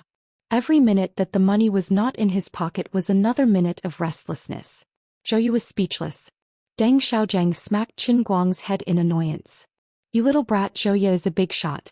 Do you think he'd go back on his word? You're such a shady person. Qin Guang chuckled. Someone who refused to lend me his pants and caused my savior to run around the lake naked has no right to say that I'm shady. Do you still want that 100,000? You're my uncle. Don't stoop to my level. Qin Guang was decisive. 10 minutes later, Qin Guang returned to the car. He took out the heavenly holy grail from his sleeve and put it in the cup holder. Qin Guang lay on the driver's seat, glancing at the balance displayed on his PayPal from time to time. He was grinning so widely that his mouth was about to split open. Oh my God. I've only shown off a little, and that's 180,000 yuan in my account. About 30 seconds later, Qin Guang cried. With a shake of his hand, Fu Zhibao transferred the money to his father's account. Dad, don't ask me how I got this money. In any case, your son didn't break the law and earned it properly. Mom's medical expenses for this year should be enough, right? Don't make it too hard on yourself. Don't buy cigarettes that cost less than 10 yuan. It's too harmful to your body. Don't tell Mom that I've earned so much money. She's worried for nothing. I love your son, Qin Guang. After sending a text to his father, Qin Guang decisively blacklisted him. Needless to say, his father definitely had a lot to ask him. It was no joke. For a university student who hadn't even graduated to suddenly throw out 180,000 yuan. Qin Guang knew that his father had always been thick-skinned and wasn't afraid of being scared. Otherwise, he would be worried that his father would give him a heart attack. But I'm a righteous person, I earn money with my own abilities. I don't go against my conscience. Alright, I earn money with Lioli's abilities. A minute later, old Master Qin Guang cried again. His father replied with a text. Son, well done. But you have to explain to me clearly how you earned this money. It has to be the right way. You can't risk your life. Otherwise, I'll come to Wujing to look for you with a bundle of thorns on my back. Do as you see fit. Also, Wujing City Hospital informed me to bring your mother here for a checkup in a few days. There's a chance she can get a kidney transplant. I reckon that the 200,000 yuan we have now isn't enough. I plan to sell the house under your uncle's name. It should be able to sell for about 300,000 yuan. That'll be just enough to raise the 500,000 yuan. After this, your mother and I will rent a house to live in. Don't be too tired and study hard. In the future, our family will still have to rely on you, a university student. I love your father very much, Qin Guoli. Qin Guang sucked in a breath of cold air. The house under his uncle's name was the family's last property. If he sold it, his father, who had worked hard for most of his life, would end up renting a house at his old age. That would be too miserable. Fine, the most pressing shortfall is still 300,000 yuan. My heart is so tired. Dad, your love is so deep. Your son feels a lot of pressure.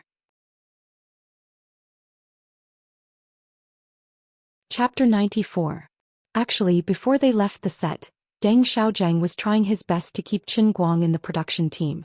He tried all sorts of ways to persuade Qin Guang to stay, and he was just short of changing the role of the male lead to Qin Guang. Qin Guang was tempted, but he didn't dare to accept it. He really didn't have the courage and guts to do so. He didn't need to think too much to know how much was in this bottle of water of his.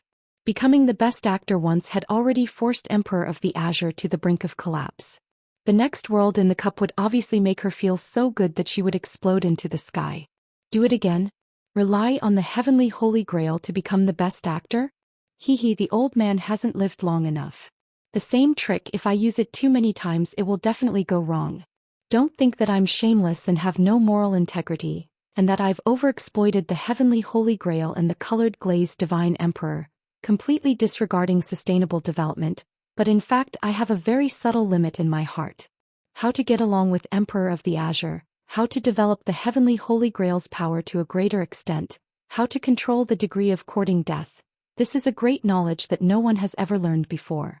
Minors shouldn't learn it easily, it could cost their lives.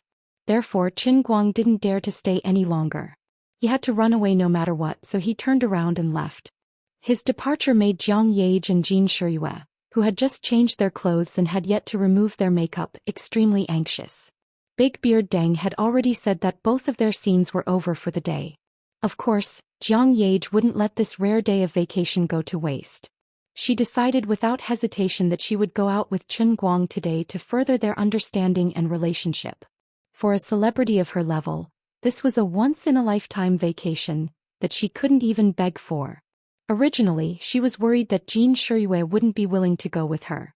She didn't expect that the moment she brought up this idea, Jin Shiyue would agree without hesitation.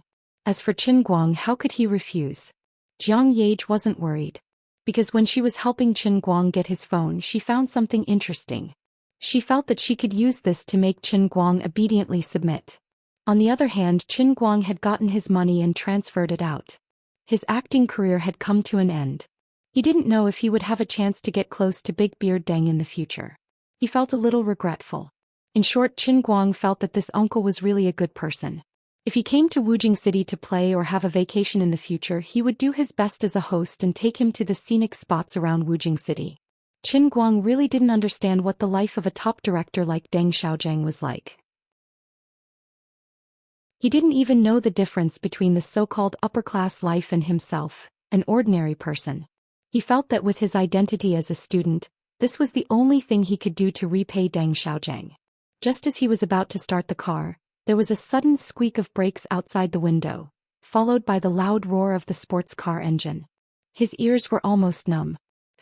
You're so wicked. Does your family know? Believe it or not, I'll use my key ring to drive from the front door to the back door. What's so great about sports cars?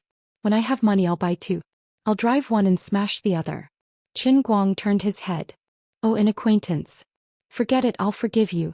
I'm such a principled person. Jin Shiyue's head was leaning against the window of a Ferrari 488 that was so red that it looked like it was about to drip blood. Her pair of beautiful eyes were staring at Qin Guang. Further away, Jiang Yage was sitting in the driver's seat, proudly blinking at Qin Guang. What are these two people doing? Why does the old man have an ominous premonition? At this point Qin Guang was also in despair.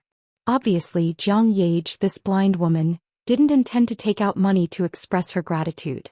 Perhaps Jiang Yage felt that their friendship was priceless, much more valuable than the 100,000 yuan reward. Unfortunately, Qin Guang thought in his heart, heroine, I don't need such a noble friend like you. The friendship of a celebrity can't be eaten. You should give me some money to be more practical. Hey brother Qin Guang, where are you going in such a hurry? Jin Shiyue was too embarrassed to speak, but Jiang Yage gritted her teeth and spoke loudly. As she spoke, her body was still pressing towards Jin Shiyue. It was also a pity that Jin Shiyue didn't know how to drive. Otherwise, perhaps Jiang Yage would directly exchange seats with her. It only took Qin Guang less than a day to completely see through Jiang Yage. He was no longer as embarrassed and nervous as when they first met in the morning. He only felt that this must be a troublesome person. Her status as a celebrity might seem quite intimidating, but that's all there was to it. If it was not necessary, he really didn't want to have any contact with this person. Therefore Qin Guang rolled his eyes and said, "Aren't I still in college? I have to go back to school to study and prepare for the CE4 exam in 2 weeks." He thought that this would make Jiang Yage back off, but he didn't expect this woman to reveal a face of ecstasy. Really? What a coincidence. I have long heard that the campus of Gokyo University is beautiful, like the gardens of Jiangnan. I have admired it for a long time and wanted to go take a look. Since brother Qin Guang is a student of Gokyo University, why don't you be a tour guide for me and sister Shiriyue? Qin Guang was also a bag. Me be a tour guide for the two of you? Hee, I really haven't lived enough. If I'm seen through in school, I'm 100% sure that I'll be torn to pieces by your crazy fans. Besides, am I very familiar with you? You don't even give me money. Why would I risk my life to be a tour guide for you? I suddenly decided not to go back to school. The CET4 exam is nothing great. If I can't pass, then I can't pass. I plan to go to the newly built amusement park in the south of the city alone to make up for my incomplete and empty childhood. Qin Guang thought in his heart, I don't believe that if I say I want to go to a place with a sea of people like the amusement park, you two big stars who know everyone will still dare to follow me? Unexpectedly, Jiang Yage shook her head again and took out a full set of equipment from the back seat of the car. From a veil to sunglasses to a sun hat to a wig, she really had everything. Her equipment was comparable to that of Agent 007. That's fine too. The amusement park is more interesting than walking around the university campus. Brother Qin Guang, can you lead the way? Jiang Yage continued to pester. Jean Shiriyue, who was at the side, couldn't take it anymore and poked Jiang Yage's thigh with all her might, telling her to restrain herself and not to really annoy them. Qin Guang's attitude was already so obvious, he clearly didn't want to be with the two of them. Go on and celebrate. Qin Guang had always thought that the thickness of his skin was definitely at the level of a master. The old man had roamed the world for many years and had never been defeated. He relied on his thick skin and strong defense. Even if he was shuttling back and forth between swords and knives, relying on this incomparably thick skin, the old man could always turn misfortunes into blessings. Never would he have thought that today the old man would actually meet such a tyrannical and terrifying opponent on the road of shamelessness. It's my loss. The old man admitted defeat. Yage, to tell you the truth, it's not that I'm deliberately being arrogant and unappreciative. I'm really grateful for the appreciation of the two of you. As a student, to be able to obtain the friendship of the two of you is something that I've always dreamed of. But Qin Guang decided to lay his cards on the table. Chapter 95. Taking a deep breath, Qin Guang made up his mind and continued, I really don't have the courage to stroll on the streets with the two of you. I don't need to say it. You know how influential you are in the country. Out of 10 people on the streets, at least 3 or 4 people know the two of you, right? Jean Shiriyue and Jiang Yage looked at each other and nodded helplessly. Qin Guang was speaking the truth. Ever since they became famous, the two of them had to wrap themselves up tightly every time they went out on the streets, living like thieves. But they were still seen through from time to time, or paparazzi secretly took photos. It made the two of them miserable, but they couldn't do anything about it. Qin Guang continued, that's it. If I were to appear with the two of you and if someone found out and took a photo and posted it on the internet, I'll give others the title of my right-hand man meeting his best friend. How can I live my life peacefully in the future? Last time I had already turned into Underwear Superman because of the two of you, but at least I managed to protect my face. I can't take it again. Jean Shiriyue and Jiang Yage also knew about the Underwear Superman that Qin Guang mentioned. They even looked at the photo in private and felt their hearts turn red. Especially Jiang Yage. She even downloaded the photo to her phone. Seeing the two of them nod again, Qin Guang continued, since the two of you are celebrities, it's understandable for you to lose some of your privacy as celebrities. But I'm just an innocent student. Can you do me a favor and not drag me down with you? The enemy was too thick-skinned. Even if Qin Guang didn't want to say it so bluntly, he had no other choice. He felt that since he had said it to this extent, they probably wouldn't be friends in the future. Although he was mentally prepared, he still felt melancholy when he thought of this. What a good opportunity. If he could become friends with his right-hand man, even if he went back to his hometown and took a photo with him in front of his friends, it would be great to brag about it. Unfortunately, Jiang Yage was a poisonous person. He had to stay away from her. No. In the face of Qin Guang's tearful and earnest request, Jiang Yage's answer was straightforward and without the slightest hesitation. Qin Guang was dumbfounded. *CK heroine, why don't you play by the rules? It's so tiring to communicate with you. What the hell do you want? No matter what you say, I won't listen to you today. We're definitely following you today. Don't worry, big sister Shuiwei and I will be very, very, very careful. We will absolutely not expose our identities and harm you. Jiang Yage immediately put on a rascally look, a very playful smile on her face. I'll tell you something, you can make a decision after you hear it. Just now I saw a photo on your phone. It was the armor you wore when you were filming. Qin Guang's heart skipped a beat. He began to panic. So what? Probably before you decided to come over, we saw the same photo on the other person's phone. It was exactly the same, there was no difference at all. It was Brother Hu's phone from the props team. There's an iris flower company in Wujing City. They said they had a set of armor they wanted to rent to the film crew, so they sent the photo to Brother Hu. Big Brother Qin Guang, I really feel very puzzled. Why is the same photo in your phone as well as iris flower companies and Brother Hu's phones? Tell me, what's the connection between the two? With Jiang Yage's intelligence, how could she not guess the whole story? Her biggest reliance was this. Qin Guang's mouth was wide open as he stared blankly at this woman. He would never have thought that there would be such a coincidence. How you Kai? Brother How? You tricked me. Seeing that he was stunned, Jiang Yage continued. Big Brother Qin Guang, tell me, if your uncle knew that you almost sold his armor, how upset and disappointed would he be? Here it comes. I knew it would be like this. She really wanted to threaten the old man.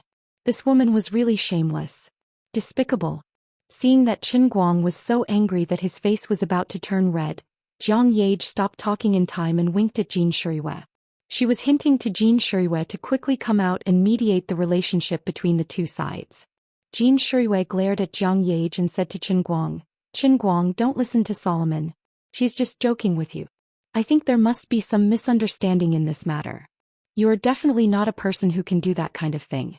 It is also because the two of us are really not familiar with Wujing City, so we thought of troubling you. I know that our request will indeed bring you some trouble, but you can rest assured that we will not let you be our tour guide for nothing.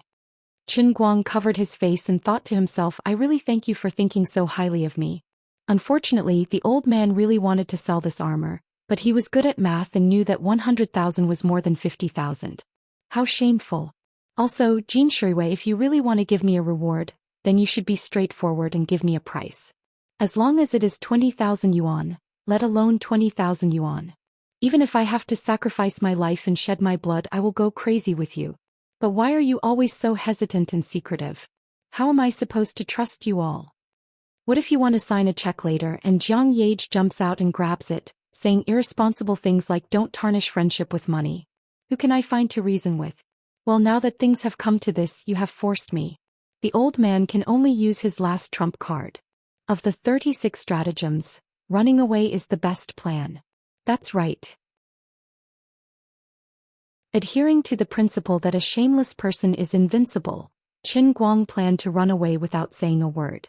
As for the photos on his phone, he would find a chance to delete them later. He would not admit it even if he was beaten to death. If you want to go to Big Beard Deng and accuse me, then go ahead. Dead men tell no tales anyway. Seeing that Qin Guang was deep in thought and silent, Jin Shuiwei and Jiang Yage were a little nervous. They did not know what he was thinking at the moment. Jiang Yage did not need to say much. Although Jin Shuiwei did not want to admit it, she had the same thoughts as Jiang Yage. Brother Qin Guang, why are you still not willing to agree? What are you worried about? Jiang Yage felt that she was about to break down. He could not be blamed. Ever since they became famous, the two women on his left and right had actually lost the most common life experience for ordinary people, which was friends. The two of them really did not have the chance to be like ordinary people and make some real, innocent friends. The people around the two of them were either some stinky men with evil intentions, entrepreneurs who had something to ask of them, or people in the same industry like Big Beard Deng or Zhou Xian. On top of that, the two of them had unique family backgrounds, which further led to them not having any normal experience getting along with people. Jiang Yage had repeatedly made mistakes when it came to getting along with Chen Guang, causing Chen Guang to misunderstand her more and more. Chen Guang had already placed his hand on the car key. He was ready to take advantage of the two women's unpreparedness to start the engine and run away. He turned to look at Jiang Yage with a sincere expression. "No, I'm not worried or afraid of anything. I just feel that I haven't lived long enough." After saying that, he really started the engine and was about to run away. "We'll leave just like that. You leave, I leave, we'll all leave." Right at that moment. However, Jiang Yage pounced on Jin Shiyue and pressed down on top of her. She stuck her head out of the passenger window and shouted at the top of her lungs, "Brother Chen Guang, don't go. I like you. I really like you." Chen Guang was stunned and did not care about her. "Don't lie to me even though I'm not well educated. I almost believed you." Boom. He stepped on the accelerator and the old man left first. Chapter 96. Towards Jiang Yage's confession, Chen Guang only wanted to say 3 simple words, "Hee hee. I'm not a 3-year-old brat, how can I believe in a fairy tale like love at first sight? And the other party is you, Jiang Yage? Don't joke around, didn't Xianxia already say it?" Jiang Yage and Jin Shiyue are the rare acting masters among the young actors. Her every expression, every action, even if it looks sincere, it's definitely acting.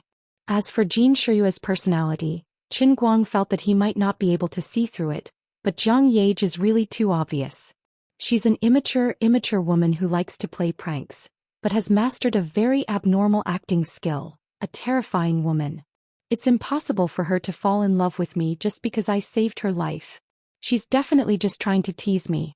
First, she didn't give me any remuneration, then in front of so many people in the crew, she inexplicably declared her sovereignty over me, causing those little female stars who are beautiful enough to make old man drool to keep a respectful distance from me. She helped me get my phone and she even used it to blackmail me. This woman is too unreliable, too sinister and vicious. I'm your savior, how can you try to hurt my fragile little heart time and time again? Humph, trying to trick me? No way. Misunderstanding is really a very scary thing. At least, Chen Guang already sees Jiang Yage as a snake, afraid that it's too late to avoid her. Seeing that Chen Guang's car has already sped away, Jin Shiyue and Jin Shiyue were dumbfounded. The two of them looked at each other and it was still Jin Shiyue who spoke first. "See. You scared him to this extent. What should we do now? We said that we should thank him, but in the end, we didn't even get to give him the money and he ran away in fear." Jiang Yage sat down and quickly fastened her seatbelt. "Hey Sister Shiyue, why don't you be the judge? Was my confession not sincere enough? How did he scare me away? I can't accept a failed confession like this. This is a little different from what was written in the scripts of the TV dramas we acted in the past. Shouldn't he be so touched that he clutched his chest and had difficulty breathing? I really can't figure it out, I'm not convinced. Sister Shiyue, fasten your seatbelt. You want to run? No way. I don't agree." While speaking, Jiang Yage suddenly stepped on the accelerator, and the red Ferrari 488 rushed out like a red lightning, chasing after Chen Guang. Just as the two of them started their Ferraris, Zhou Xian was driving her Volkswagen out of the parking lot. When she saw this scene, her legs immediately turned to jelly. "My two grands, are you trying to kill this pitiful manager of yours? Oh my god." Zhou Yun felt like slitting her neck and hanging herself when she thought about how the news of two goddesses racing on the streets would be on the headlines of all the major newspapers, magazines, and online media the next morning. Forget it, things have already gotten out of control. I have to report this to the two young masters' families, or the consequences will be unimaginable. As for Chen Guang, he drove out of the film city briskly. His heart finally felt at ease. He finally escaped from the clutches of Jiang Yage. Wujing Film City was built in the eastern suburbs of Wujing City, about 20 kilometers away from the city. Coming out of the film city, the direct road to the city was the similarly newly built Dongxin Avenue. It was a two-way 4-lane road with a pure asphalt surface.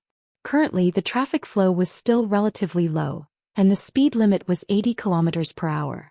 It was a good road for driving. Want to kill me? Not so easy. Chen Guang whistled, holding the plate in one hand and the escaped from death, heavenly holy grail in the other. He took a sip of tea and was in a good mood. At this moment he suddenly heard the loud roar of an engine behind him. He tilted his head, looked into the rearview mirror and was so scared that he peed his pants. Director, can I say dirty words? Can't I?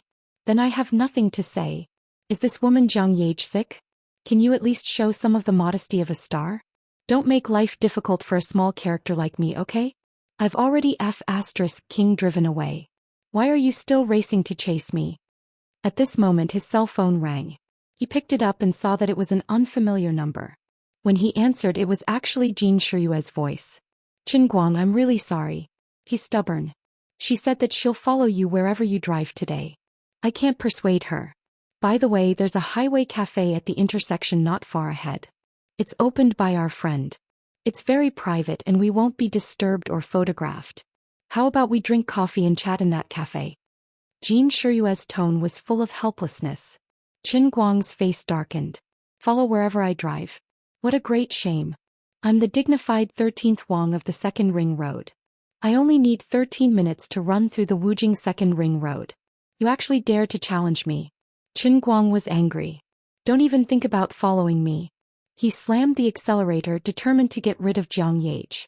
As for the coffee that Jin Shiyue said, I'm really sorry, but there's only tea in my dictionary. A minute later, 13th Wang Qinguang's career as a racing god came crashing down. Director, I'm going to get my lunch. This woman is cheating. I'm a broken Hyundai Rena. How can I race with a Ferrari 488? I'll use my head. It's this Dongxin Avenue that everyone can run freely on. Even if I blast the Rena's engine until it's smoking, it can't be compared to someone who steps a little harder on the gas when they sneeze. At this time, Qinguang felt like a non-cash player playing a web-based game. He was online for 20 hours a day. Even when he went to sleep, he set the alarm clock to rob the game. However, the other party was a big R who spent hundreds of thousands of yuan. No matter how hard he tried, he was still beaten to death by the other party. She's completely bullying me. My ride is a mixed donkey that's on the verge of death. Your ride is a flaming rabbit that steps on colorful auspicious clouds. There's no way for us to play happily. Zhang Yage was indeed very satisfied at this time. She drove the car leisurely next to Qinguang. This woman even put down the hood of the car. From time to time she would throw a smug wink at Qinguang. Everything has its vanquisher. If Qinguang behaved like those perverted men and tried to get close to her, she wouldn't be able to do anything to Qinguang. Perhaps Zhang Yage would really look down on Qinguang and casually throw him 100,000 yuan to end their fate. But Qinguang wasn't that kind of person at all. In Zhang Yage's eyes, he was so strong without desire, so special. Whether it was the strength he showed when he braced himself to act, the dazzling brilliance when he became the best actor, or the calmness and respectful distance when facing her and Jin Shiyue, the two big stars, it made the image of Qinguang's brother become even bigger in Zhang Yage's heart. Well, in fact, Zhang Yage didn't know that the reason why Master Qinguang was so unhappy with her was because she didn't give money. Could it be that I really have to go for afternoon tea with them? Can I think of a way to use words to force them to give me money to play with them?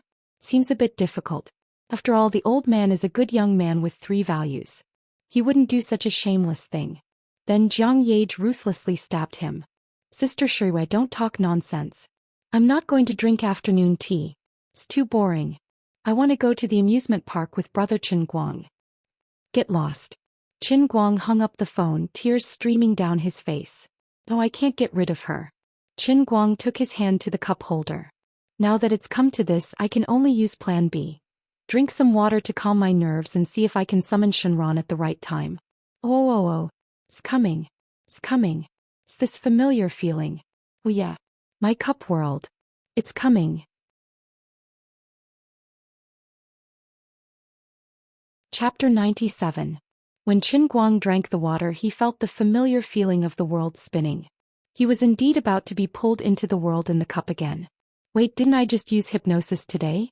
Just now, Emperor of the Azure was about to go berserk. Didn't she say that the preparation for the world in the cup was not complete? Now it had shrunk even further. There was no reason for it to come so quickly. In addition, the old man was holding the steering wheel with one hand and drinking water from the cup with the other. Sister, I am the savior. I can do whatever I want. You are the god emperor. You have to have your own principles of being a god. Don't go overboard. With a flash, Qin Guang had once again appeared in the familiar sky above the sea of clouds. Not daring to be careless, Qin Guang was on full alert. The first thing he did was to get into a fighting stance. He carefully looked around and was ready to guard against Emperor of the Azure's sneak attack. This karma came too quickly.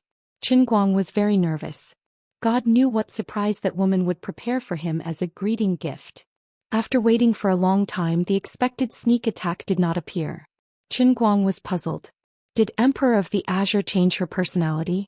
She suffered such a big loss in my hands just now.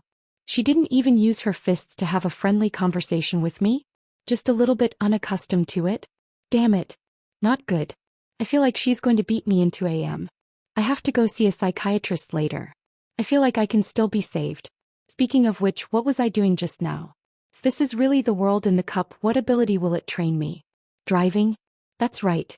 The old man, 13th Wang of the second ring, was actually beaten by a cash player who relied on the performance of a Ferrari 488. The old man lost unjustly. Therefore, the world in the cup this time must be to train the old man's driving skills. That's right. I, 13th Wang of the second ring, am going to evolve into 13th Wang of the round city. 60 kilometers. I'm afraid I have to fly, right? Forget it. This is not important. Don't worry about the details. More importantly, as long as it was a skill that had been trained in the world in a cup, it would definitely be very good. Jiang Yage, just you wait. I'll let you be cocky for another 5 seconds. I'll let you know right away that in front of true godlike driving skills, Ferrari, Lamborghini, Koenigsegg and Bugatti Veyron are all useless. Wow, the old man was on guard day and night, afraid that the cup world would appear at any time and cause me some trouble. Entering the world in a cup while taking a dump and becoming the king of anal prolapse was especially scary. But now the driving skill was definitely useful. Come on.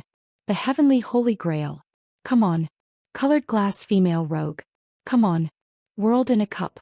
Lead me to the path of the strongest god of racing in history. I'm going to conquer MT Akina. Need for Speed, Fast and Furious, Ridge Racing, they're all trash.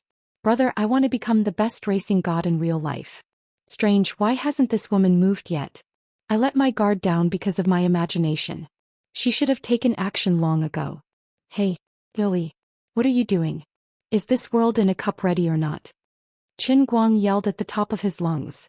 If the enemy doesn't move, I won't move. If the enemy doesn't move, I'll move. If you don't appear, I'll take advantage of you. Let's see how long you can hold it in. Qin Guang. You bastard.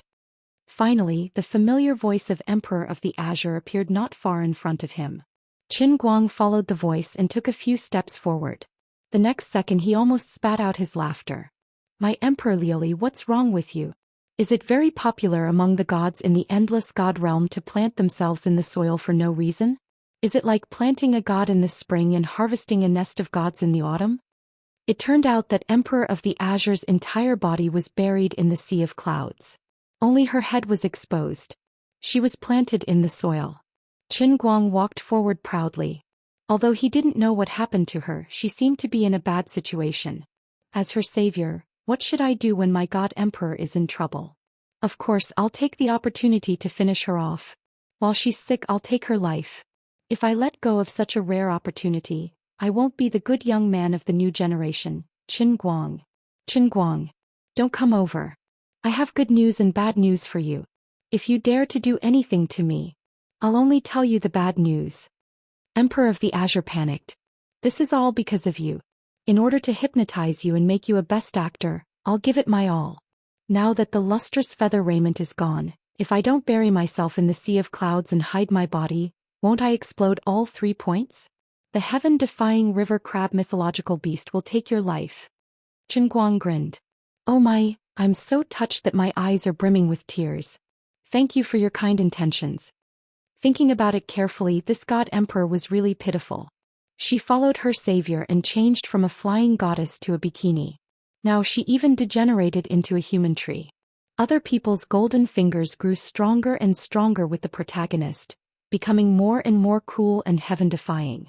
But this golden finger of his was getting worse and worse.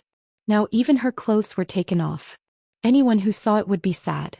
Wait, speaking of which, the world in the cup will shrink like Lioli's clothes? The old man began to panic. All right, say it. I won't come over. Qin Guang nodded. Look at my eyes. How sincere. If I say I won't come over, I won't come over. Liu Li glared at him. Let me tell you. Don't think that I'm hiding my body because I'm afraid you'll take advantage of me. It's for your own good. I'm afraid you'll court death. On the surface, this Empress's lustrous feather raiment may look like a cover for me, but it's actually to protect a mortal's fragile divine soul. Back then, this Empress only revealed a little of my God Emperor's true body, and your mind almost collapsed. Without the cover of the lustrous feather raiment, if you accidentally saw this Empress's true body, the consequences would be unimaginable. I'm not bragging. In the endless God realm, all existences below the God King level will be killed by this Empress's true body, never to be reincarnated. Qin Guang's heart trembled. He believed her words. All right. Don't waste your breath. Don't worry. I really won't come over. I'll just sit here and listen to you. I won't foolishly court death. Hurry up and tell me the good news and the bad news first. Lily was really afraid that he would be so lustful to come over and lift the sea of clouds to take a look. Seeing that he believed her, she was relieved.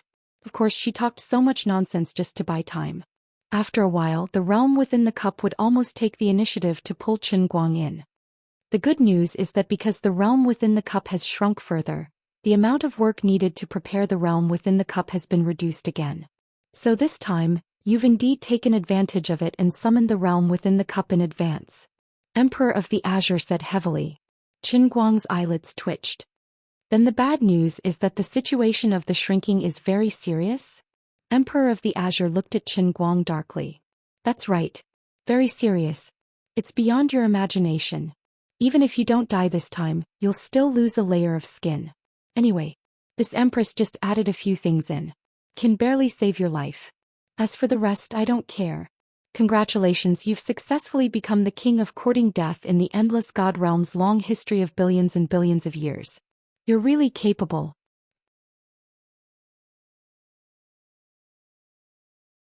Chapter 98.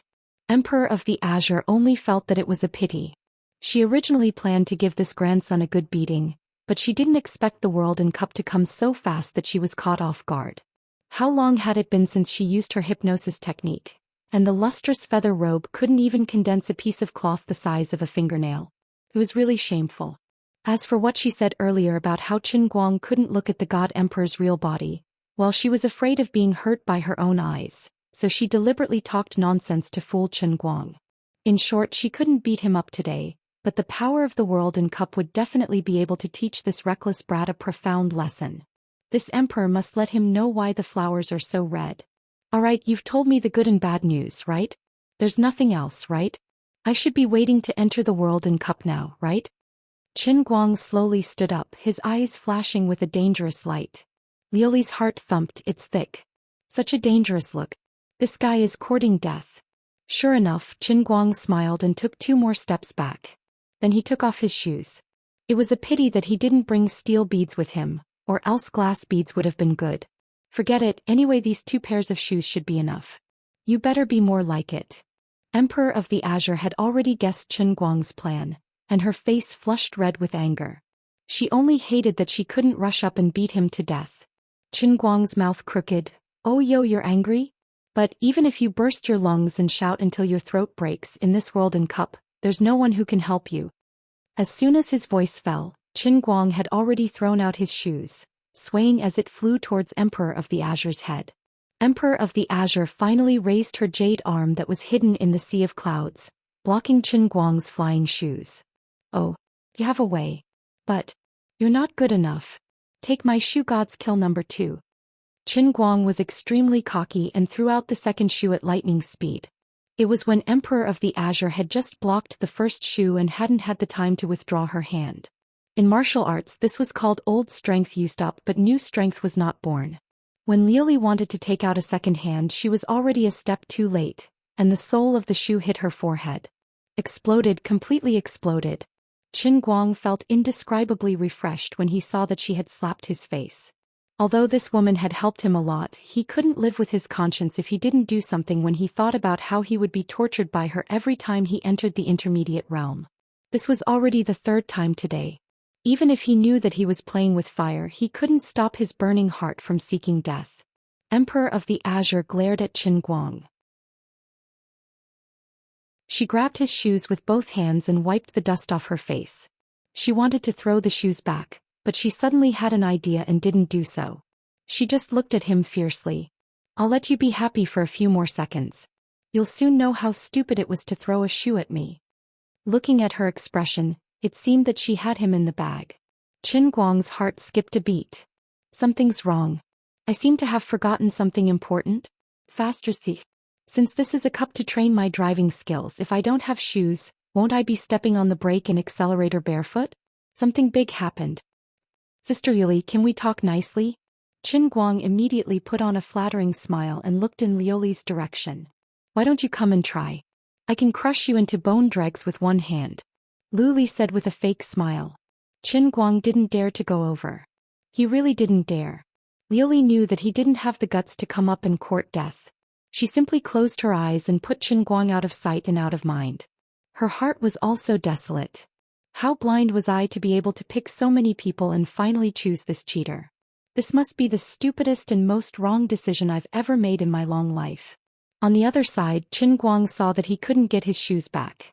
He had no choice but to bite the bullet and wait for the cup to be completely activated. Then he dragged his head in. Wandering in the colorful time-space channel, Qin Guang carried out a deep thought about the future and finally came to a conclusion. He was a little flustered. He broke through the wall of the channel.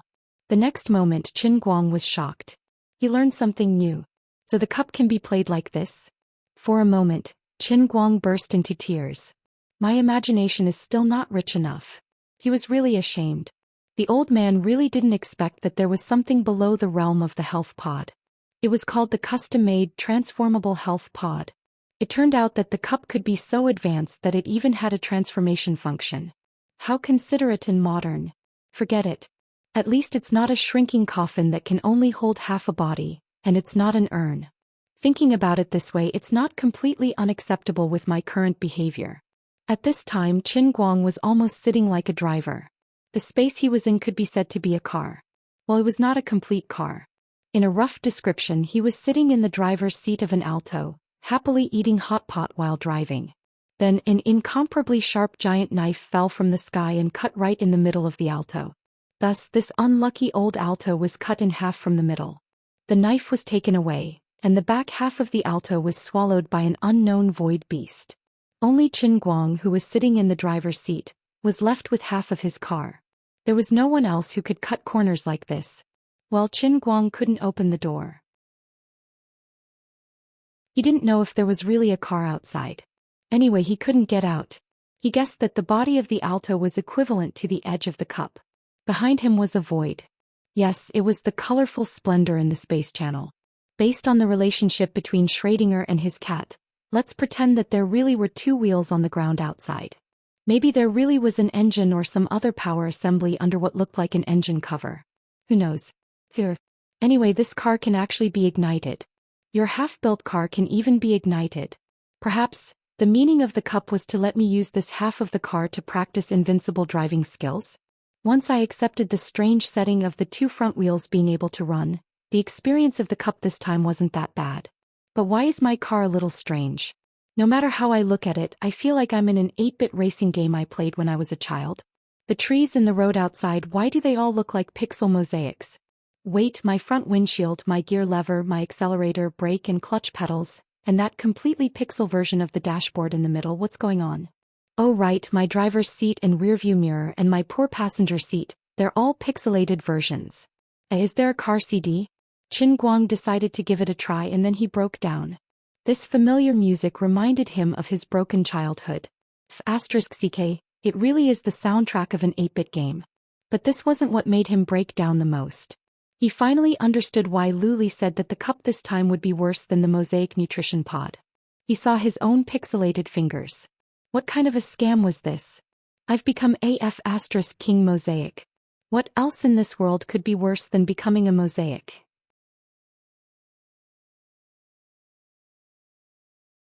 Chapter 99. Today Qin Guang had a whole new understanding of the shrinking ability of the world in a cup. I've crossed mountains and seas, and I've also passed through mountains and seas of people.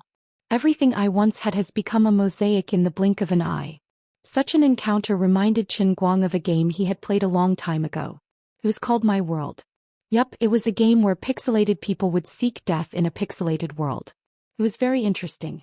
At that time, Qin Guang had even gone to a video website called Bilibili to learn the correct way to start the game. He had also spent 700 to 800 hours criticizing this kind of low-quality game.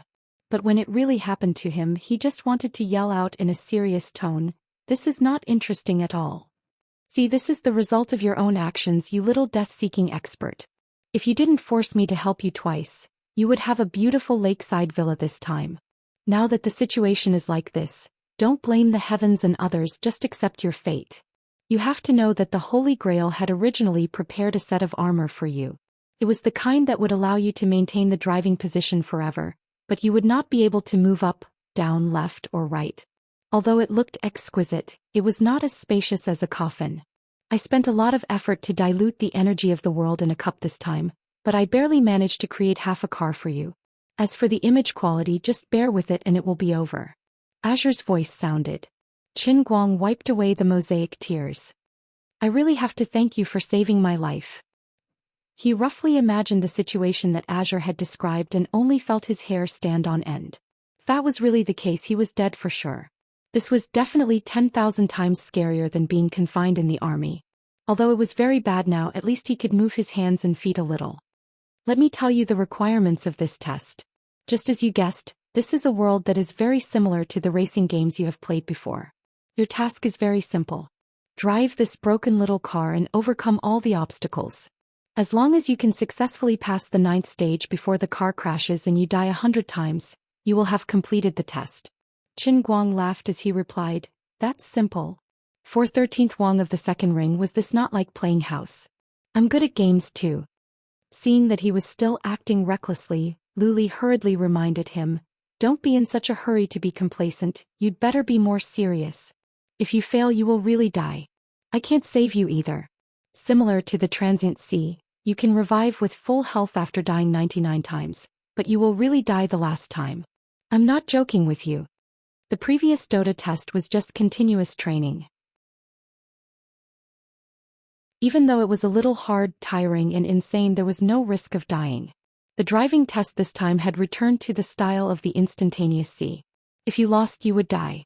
Qin Guang's expression became serious as he nodded heavily. "Don't worry. I'm born with a feeling for driving. I won't go overboard. After all, it's 100 revival chances. It's the same as the instantaneous sea, I know it." Seeing that he had become serious, Luli's heart relaxed slightly. She didn't say anything more. "Okay then, you're on your own. Good luck." The first test was to reach the first speed test point in front of them within 5 minutes and maintain a speed of no less than 120 km per hour when passing through the speed test point. "No problem."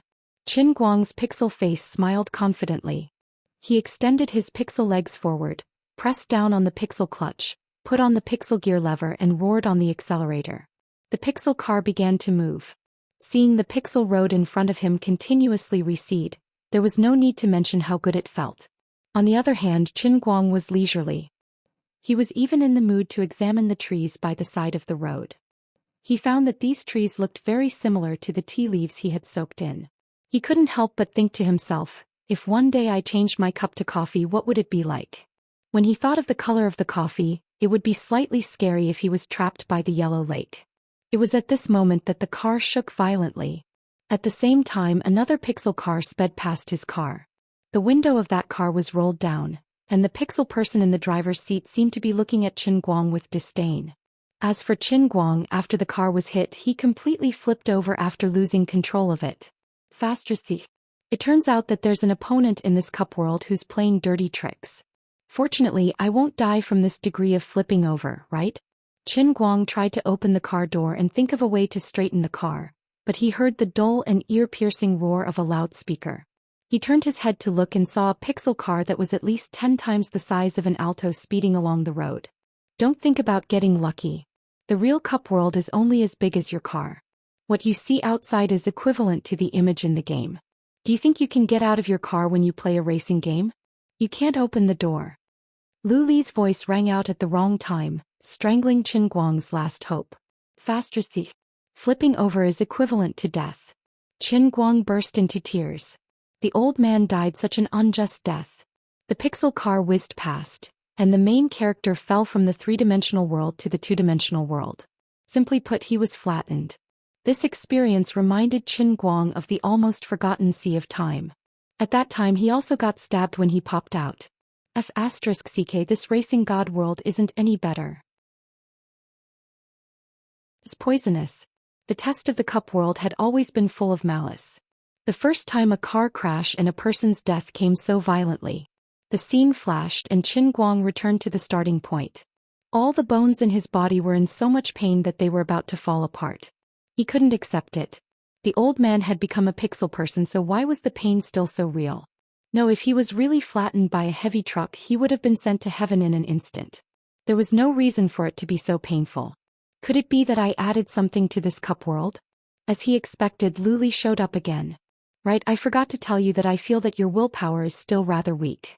Therefore, in order to improve your willpower, I probably increased the normal pain in the intermediate realm a little bit just to improve your willpower. Wasn't it very considerate of me to do that? Lu Li was a bit surprised. You're right. How much is a little? 100%. Get lost. Qin Guang felt that the decision to throw the shoe at this woman before coming in was too wise. If he had known that she was so deceptive, he would have taken off his underwear and covered her head, letting her have a taste of that sour feeling. Well, no matter how deceptive it was, he had dripped his blood on this deceptive artifact that had recognized him as its master. He had to finish this test with tears in his eyes. Gritting his teeth, Qin Guang stepped on the accelerator again. Let's go. The old man was the man who wanted to become the strongest racing god. How could he fall at the first test? Qin Guang didn't expect that this was the beginning of his nightmare.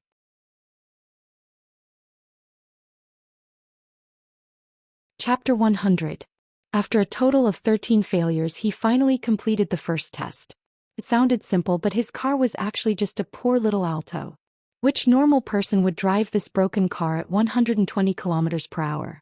The steering wheel would start flying at 100 km per hour, and 120 km per hour was even better. Moreover, who knew if there would be any accidents when passing the speed test point? To maintain this speed steadily, he would have to accelerate to at least 130 km per hour. Fortunately, Qin Guang was not a normal person.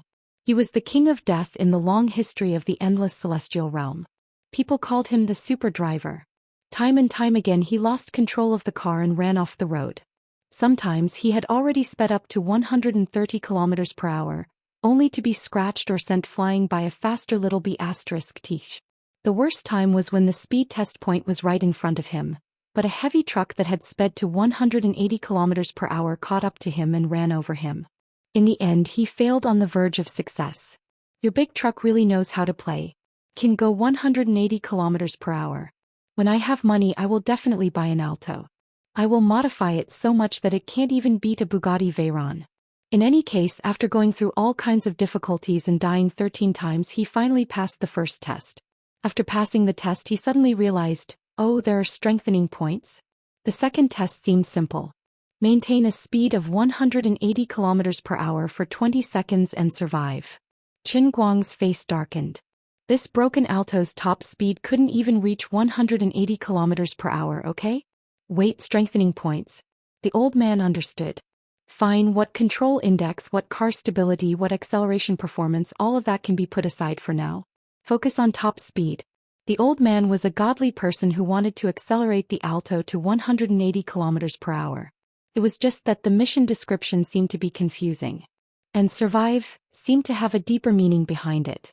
Qin Guang really did not want to imagine how the Alto could float at 180 km per hour. With a slight twist of the steering wheel, it could almost fly into the sky. As expected of the champion of the fancy-style death-seeking competition. Even though he was in such a terrible condition, he still managed to survive. How could an ordinary person become a top racer in the shortest amount of time? Apart from having an outstanding master guiding them, the most important factor was that they were not afraid of death. Daring to think, daring to do. Although the graphics quality of Pixel Racing God World was moving and the sound effects were terrible, the core function of driving was achieved to perfection. Looked like a game, but the actual driving feeling was no different from driving in real life. Other than that, the 9 stages that the realm and the cup had set for him were also very specific, and the difficulty was also increased step by step. He was tested from a different angle, forcing him to challenge his limits again and again in an alto that had poor control. Before dying more than 90 times, Qin Guang was undoubtedly very courageous and capable. No matter how uncomfortable it felt to die each time, he knew that it was just an illusion. Anyway, he would soon be back to full health. It was just that the feeling of stepping on the clutch, brake and accelerator with his bare feet was a little painful. The skin on the soles of his feet would break after a few steps. At this time he was secretly glad that he was a pixel person, so he did not have to see such an ugly and bloody scene. Finally, when he drove the small, broken alto that had all kinds of enhancements and competed with pixel people whose performance was equivalent to that of a professional team, he finished the last stage of the Dakar rally and successfully won the championship. He won. He finally became the person on Earth who was the best at driving an alto. At this time he had died exactly 95 times. It was easy to say, but he had died 95 times in a state of doubled pain. What did it feel like to die when the car was destroyed? How could it feel good? It was either being flattened or being knocked away. No matter which time it was so painful that it felt like dying and coming back to life. It was a feeling that he could not bear to recall. When Emperor of the Azure said that the doubled pain was to improve his willpower, Qin Guang expressed that he did not feel any improvement in his willpower. This only made the old man more and more afraid of death. Forget it. No matter how painful and difficult it was finally over. Qin Guang let out a long sigh of relief. He was free. He was a little drunk. As he poked his head out of the space-time tunnel, he thought to himself, why the hell do I have such a fate with the number 95? Am I born to be a 95? You are indeed the savior that I have chosen. You can even drive such a small, broken car perfectly. Needless to say, your own car is even better. What a brave young man. It's time to go out and show your amazing skills. As soon as Qin Guang poked his head out, he smelled a familiar sour smell. Then a pair of shoes hit his eyes. F***ck. You plotted against me. Qin Guang screamed. His eyes were blocked by the shoes, so he did not see anything and was kicked out of the cup by Lioli. I don't know how long I stayed in there this time. I'm driving outside. I don't want to go down the slope the moment I get out. The scene in front of him flashed and Qin Guang was sitting in the car again. He stared ahead and saw his car rushing straight to the side of the road along a diagonal line. The cup was still in his hand. Qin Guang was so shocked that he threw the cup to the side. He tapped on the brakes with the tip of his foot while fine-tuning the steering wheel. The old driver, Qin Guang, had rich experience in dealing with losing control of a car. The more critical the moment, the more he could not slam on the brakes. Otherwise, the car that could be controlled would completely lose control and skid due to the sudden brake failure, which would lead to more serious consequences. Of course, the degree of turning the steering wheel also required very precise control. If it was too much, the car would also skid. If it was too little, the direction would not be able to turn and he would still crash into the side of the road. As a driver, in the face of danger, he had to make the most correct choice in the shortest time possible and put it into practice. He also had to use his hands, feet, eyes, and ears perfectly. The range of his movements was neither too big nor too small, and the degree of control was just right. Only then would he be able to turn the danger into a blessing. If it was the Qin Guang of the past, he would most likely be sent to the big repair shop with his car when he encountered such a situation. But today he was the man who was the best at driving an alto on Earth. He could even drive an alto that could go up to 300 km per hour, so a mere modern Rena that could go up to 80 km per hour was nothing. After losing control for a short while, his car drew a beautiful arc on the side of the road, and he was pulled back to the main road by a hair's breadth. He continued to speed along the main road. Qin Guang was more scared than hurt, but Jin Yu and Jiang Yu, who were following closely behind him, were scared out of their wits. They thought that he was so angry that he went crazy. Seeing that he had finally returned to normal with great difficulty, the two women felt relieved. Jin Shuiwei said nervously, "Yage, it seems that he really doesn't want to accompany us today. I also think that you're a little too impatient. Why don't we just forget about it today? Why don't we find another opportunity to talk to him about it?" Jiang Yage thought for a few seconds but shook her head. Sister Shuiwei, I understand what you're saying. But look at how busy we are with work, flying around in the sky all day long. How can we have time to talk to him face to face? If we miss this opportunity today, we won't be able to resolve the misunderstanding. I think he will definitely see the two of us as scourges and fierce beasts in the future, and we won't even have time to hide from him. Jean Shuiwei didn't say anything else. She knew that what Jiang Yage said was the truth. She only sighed in her heart and didn't know what exactly she was regretting.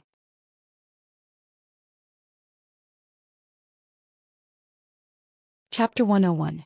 On the other side, Qin Guang had already felt his powerful driving skills after training in the world in a cup. He was very proud of himself. So the problem was, although he was driving a Rena that was much better than an Alto, there were no strengthening points in the real world to modify the Rena. Behind him was a Ferrari that only took 3 or 4 seconds to accelerate 100 kilometers. On this unimpeded Dongxin Avenue, even if he was the best racing god in history, it would be a waste. However, he was not in a hurry. After running online rental in Wujing for more than half a year, Qin Guang knew the roads around the city like the back of his hand. If he remembered correctly, about 30 kilometers east of Wujing Film City, there was the Fengquan Mountain Racetrack, known as the Wujing Racing Paradise. Regardless of whether outsiders knew about it or not, at least in the eyes of the local racers in Wujing, the status of the Fengquan Mountain Racetrack was almost equivalent to the Qiuming Mountain Racetrack in Initial D. It was a holy land. It was unknown who was so rich and stupid to build such a meaningless two-way lane. In short, it wound all the way up Fengquan Mountain and then spiraled down. There were many sharp bends. At most, there would be a U-shaped bend every few hundred meters. There were also so many S-shaped bends that it was impossible to count. In the eyes of a pragmatist like Qin Guang, this 20-kilometer-long Fengquan Mountain Racetrack was simply a big toy for some rich people. Of course, on second thought, some people bought a Bugatti Veyron for more than 20 million yuan. In order to find a suitable place for this toy to run, and then find some like-minded people to auction off some money to build a racetrack, it was not so unacceptable. We are just losers, we don't understand how stupid the world is for money. Qin Guang had also been to that place, but of course he was not there to race.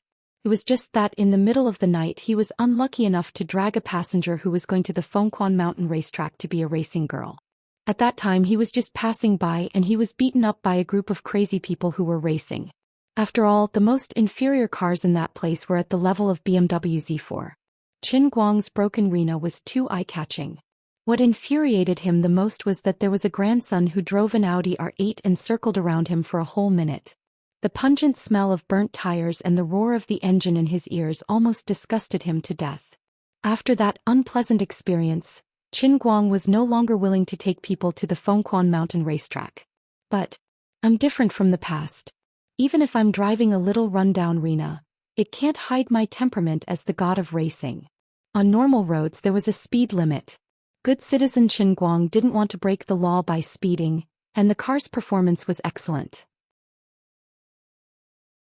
It was impossible for him to get rid of Jiang Yage's Ferrari 488. That's right, Qin Guang intended to bring Jiang Yage, this reckless woman, to the Phoenix Spring Mountain. As long as they reached that place, Qin Guang believed that with his godlike driving skills, he would only need 2 corners to make Jiang Yage retreat. As long as he reached that place, Qin Guang believed that with his godly driving skills, he would only need 2 turns to make Jiang Yage retreat. Hey, why did he suddenly make a turn? Seeing him suddenly turn his head and no longer go to downtown Wujing, Jiang Yage exclaimed. Jean Shuiwei thought for a moment. Maybe he changed his mind and plans to take us to a small scenic spot nearby. After all, the people in the scenic spot are not so dense and the possibility of us being recognized is lower. Jiang Yage nodded. Brother Qin Guang is so considerate. About 10 minutes later, the 2 women were even more certain of Qin Guang's plan. He was indeed going to Fengquan Mountain, a famous scenic spot in Wujing. The 2 thought that Qin Guang would stop at the gate of the Fengquan Mountain scenic spot, but they didn't expect him to make another turn and drive around the gate of the scenic spot to go deeper. Jean Shuiwei was a little uneasy at this time. After all, their identities were special and they were conspicuous targets. She was going to persuade Jiang Yage to give up and stop forcing Qin Guang, but she received a call from her agent Zhou Xian. Her original intention was to persuade the 2 of them to go back, but it made Jean Shuiwei change her mind. My Miss Jean, please let me save my energy. I know it's my fault. I should have thought of another way to give him the check. Let's not chase him today, okay? Later I will definitely find a chance to pay him a visit and thank him. Then I will invite him to meet the two of you. Come back. I'm following behind with 3 cars of people. Your families already know about this, so how would I dare to let you two race? Zhou Xian said. Jin Shuiwei secretly laughed. Since Zhou Xian was following behind with 3 cars of people, it didn't matter as long as the sky didn't fall. Don't be fooled by her dignified and generous appearance. Sometimes she had a little temper. Qin Guang moved forward and went straight to the Fengquan Mountain racetrack. He calculated the time. It was only afternoon, and the active time of that group of non-mainstream punks was at least after 9 o'clock in the evening. There should be no one there now, right? After making up his mind, he passed the last speed camera in front of Fengquan Mountain. Qin Guang stepped hard on the accelerator. No one hit me. I'm going to take off. Qin Guang's sudden acceleration caught Jiang Ye off guard, and she quickly sped up to keep up. As they got closer to the Fengquan Mountain racetrack, the road gradually became narrower. It changed from 4 lanes to 2 lanes, and there were more curves along the way. Qin Guang licked his lips. If he remembered correctly, he would reach the gathering place of those late-night racing gangs in about 4 or 5 minutes. It was a large open-air parking lot. The last time he was humiliated by someone, it was also in that parking lot. This man, no matter how honest he said he was, in fact he had a heart that pursued speed and passion deep in his heart. However, racing was dangerous and never worth advocating. Without the ability and a suitable track, it was not easy to try it so as to avoid harming others and oneself. Qin Guang was also a model good citizen. Even if he violated the rules when he was online, his heart would ache for a few days. He was even more isolated from racing. Unfortunately, he was in a special situation today. First, there was a shameful pay-to-win player following behind him, who forcefully rode on his face with a Ferrari 488 to humiliate him, a 2-ringed 13th Wang. Second, he had just driven the magically modified Alto in the Racing Gods Cup for a long time. His blood was still burning and his heart was ready to move. He couldn't stop. My fighting spirit is so high that it's about to explode. If I don't do something and release some passion, I'm afraid I'll be so excited that I'll spontaneously combust.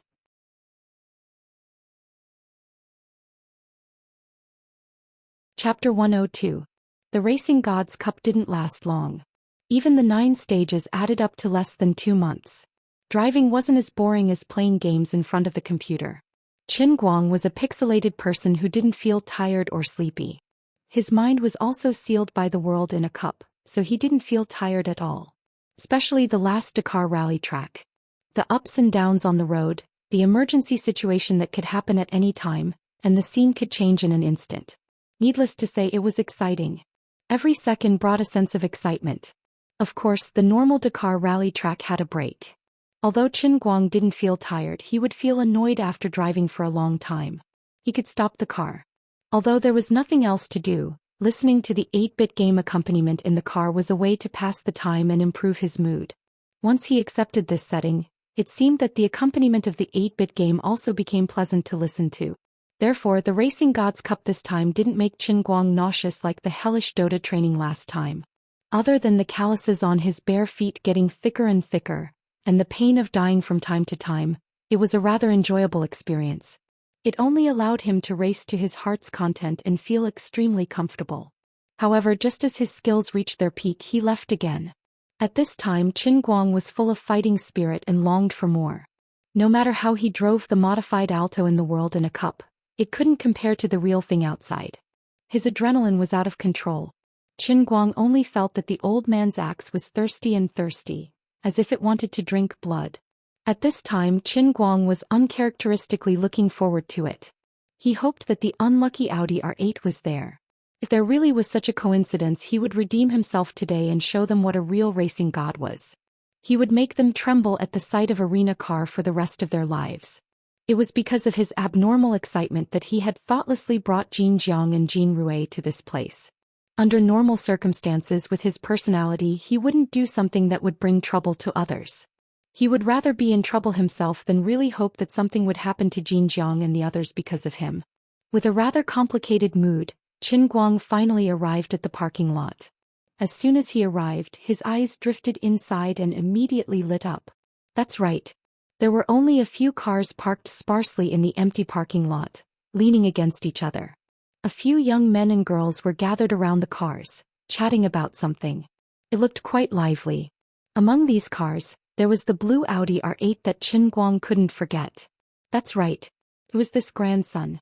Even if he was burned to ashes, Qin Guang would still remember. Well, if he was really burnt to ashes, there was no need to remember him. In any case, this was not important. More importantly, the petty and vengeful Master Qin Guang felt that the opportunity for the old man to take revenge had come. Since he was going to race, he might as well take the opportunity to let this grandson have a taste of the dust. As soon as he thought of it, Qin Guang turned the car around and walked across the parking lot leisurely towards the place where the youngsters were gathered. Before Qin Guang could get close, Jiang Yage's red Ferrari had also arrived. However, she hesitated for a while and didn't continue to follow Qin Guang. There were quite a number of outsiders over there and they looked like rich kids. Jiang Yage didn't want to cause unnecessary trouble. She knew that with her and Jin Shiyue's reputation, if the rich kids saw them outside, it would cause a lot of unnecessary waves. In her eyes, only Qin Guang was on her side. So she chose to stop and watch from afar, not knowing what Qin Guang was planning. On the other side, the few people also noticed the small broken car of unknown origin. They stood up and watched from afar, not knowing what this daring guy wanted to do. In Wujing City, who didn't know the industry didn't know whose territory this Fengquan mountain belonged to. How did he dare to drive here so boldly? Just take the cars here today for example. If one of the wheels was pulled off, it would be enough to exchange for his whole car. Without a price tag of more than 600,000 yuan, wasn't coming to this place just asking to be humiliated? These young people who liked to race cars and their families were not short of money, would inevitably develop an arrogant temperament. It might not be so easy to show it in front of people of the same status, but in front of a stinky loser who drove a small broken car of 70,000 yuan, the innate sense of superiority in their mentality was highlighted. Moreover, the matter of racing cars, after all, had to be avoided from the common people. Injuring oneself was one thing, but killing a few common people was bound to cause a sensation. So, this group of people from Wujing City gathered together to build this track in Fengquan Mountain. They had always regarded the Longquan Mountain race track as their own private paradise. This was a private paradise that they had painstakingly built. Although the outside was not prohibited from passing, they had never welcomed outsiders to enter. So, the last time Qin Guang unknowingly brought a guest into this place, he was severely humiliated by the guy driving the R8. He said that the guy was arrogant, but in fact this was also a way for them to drive away outsiders. Damn. When this bastard stops, I'll go and smash him. A sharp-haired guy in a punk vest said with gritted teeth. He was the owner of the blue R8. Xiaozhong, I happen to have a card here. It's the pocket money my father gave me yesterday. 80,000 yuan. It's just enough to buy him Rena. Take it. On the side, another young man flew out a card from his wallet. Xiao Zhong didn't stand on ceremony with him. He took the card and grinned. Look at you. His car is at least 5 or 6 years old and you still give him 80,000 yuan? Why don't you give him a 50% discount? That person spread his hands. Of course you have to make it look imposing when you smash a car. You're not letting us down by bargaining over such a small amount of money. Xiao Zhong chuckled. That's true. Just as these people were chatting, Qin Guang's Rena was getting closer and closer. Xiao Zhong and the rest had a dangerous look on their faces. They were waiting for Qin Guang to stop so that they could swarm him. What was strange was that as the Rena got closer, it didn't seem to slow down at all. Qin Guang had many ideas in his mind. How could he provoke these people into racing with him without getting into a direct confrontation? After all, he was just a commoner and the people here were all second-generation rich kids. His license plate number was still there. If he really offended them, he might end up in trouble later. If he got out of the car and used words to provoke them, it was hard to guarantee that things wouldn't get out of control. Now that he had hit a few of them accidentally, things would become difficult to resolve. Therefore, the simplest way was to not get out of the car and show them what he was capable of. Don't you guys like racing? Don't you guys think that racing is cool and cool?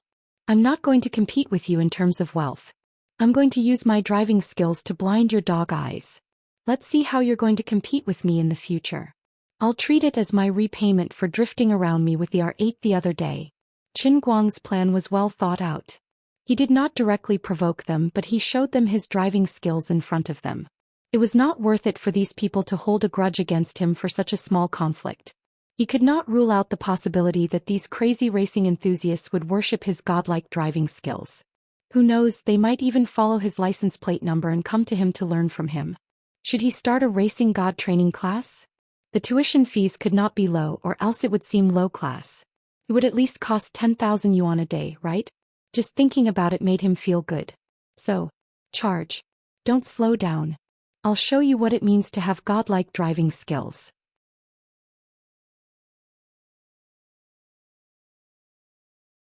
Chapter 103.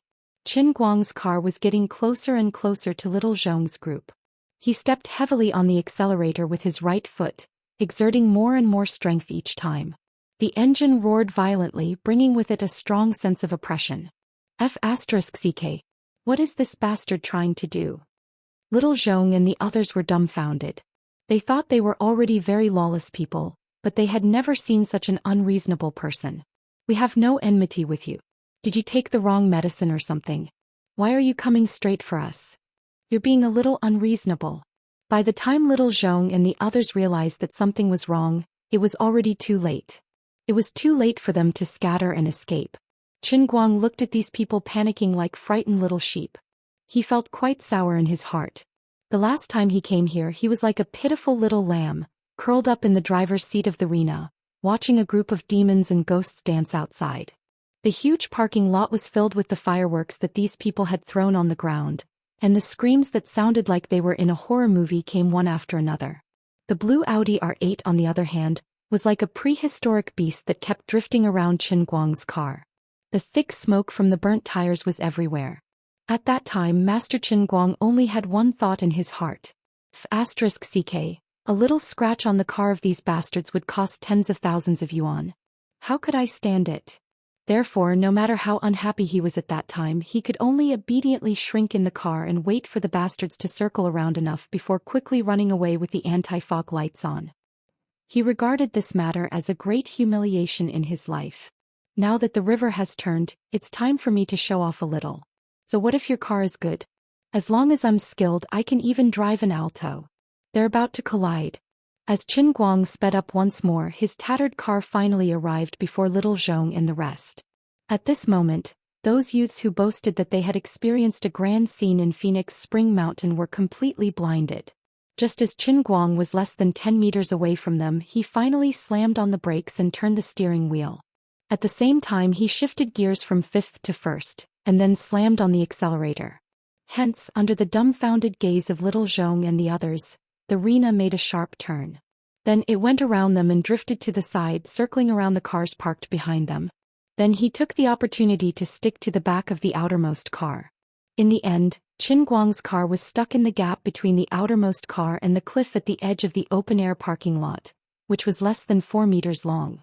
Even the rear of his car and one of the rear wheels were flung out of the cliff. Then Qin Guang smugly stepped on the gas pedal and drove the small broken car out of the parking lot. It was time to escape. Little Zhong and the other youngsters foolishly swung their heads around Qin Guang's car. They were shocked. They had seen drifting with their lives on the line, but they had never seen anyone who dared to do it like this. Brother, you're being too pretentious.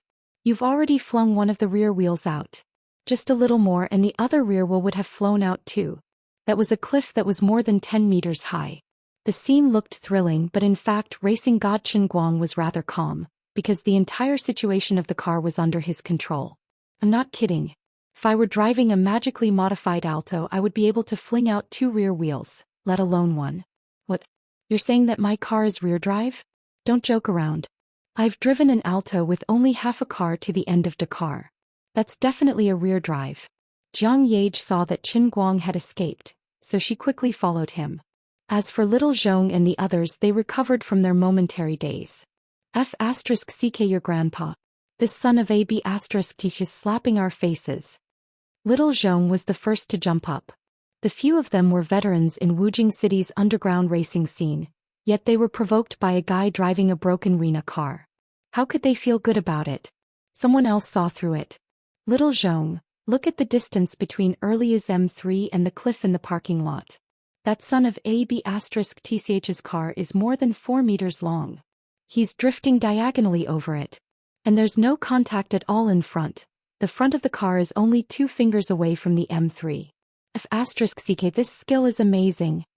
Little Zhong's eyelids twitched as he looked at the tire scratches on the ground, especially the black mark on the right rear wheel that had been flung out of the cliff. It was even more shocking. The word flashed across everyone's mind. Expert. Little Zhong reacted quickly. F***CK, whether he's an expert or a professional, we can't tolerate him coming to Phoenix Spring Mountain to trample on our faces. Chase. We have to at least see what he looks like. Otherwise I'll have a mental block. Little Zhong was the first to rush back to his blue R8, slamming the accelerator and charging out. Further ahead, Qin Guang was not in a hurry to speed up. He saw Jiang Yage behind him and knew that it wouldn't be long before the vengeful blue R8 would find him. Before that, Qin Guang planned to find a suitable opportunity to tell Jiang Yage to give up. Sure enough, it didn't even take a minute for the Audi R8 to turn around and appear not far behind Qin Guang. Qin Guang's heart skipped a beat. He estimated that it was time and began to speed up again. What? Someone said that he didn't wait to keep pace with the others before speeding up. That's not fair. Stop joking, you're driving a sports car while I'm driving an A-class compact. That's the biggest F***king injustice. As Qin Guang really accelerated, Jiang Yage, who was behind him, was the first to be unable to bear it. Especially when Qin Guang drove through the first sharp corner, not only did he not slow down, but he also slammed the accelerator, desperately speeding up, which made Jiang Yage even more dumbfounded. What is he doing? This corner is so sharp. How can he drive like that? Does he want to die? When she really came to this corner, Jiang Yage was so nervous that she slammed on the brakes to control the car. She was so anxious that she screamed. She was not worried about herself but worried about Qin Guang. On the other side, Little Zhong and the others followed closely. Although Jiang Yage's car looked a little unfamiliar, it was still a valuable Ferrari 488. Little Zhong and the others just thought that it was a child from a wealthy family in Wujing City who wanted to stroll around and see the world. If it was another time, Little Zhong and the others would definitely receive the newcomers well. But today's situation was special, so they just shouted when they passed by, which was considered a greeting. Before Jiang Yage could react, she was overtaken by Little Zhong and the other real racers one after another. She took the kind shouts of Little Zhong and the others as a provocation. These guys look down on me. She was so angry that she wanted to play with her life. Jin Shuiwei stopped her in time. Yage, calm down. Qin Guang is going to race with others. If we join in, we will only cause trouble for him. With Jiang Yage's driving skills, it was already a big mistake to drive into the Fengquan Mountain racetrack. If she was allowed to race with Qin Guang like this, she was afraid that she would really overturn the car. This time it was really a headache.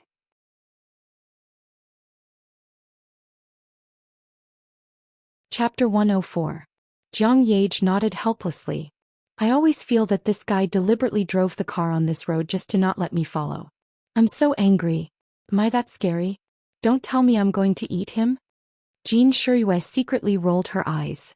From the first moment you saw someone, you opened your mouth and said, "My dear Solomon," and the next thing you said was, "My brother Qin Guang."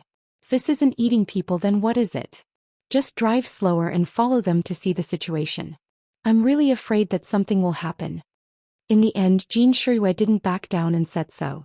In fact, even if Jiang Yage was asked to turn around and leave, she wouldn't agree right now.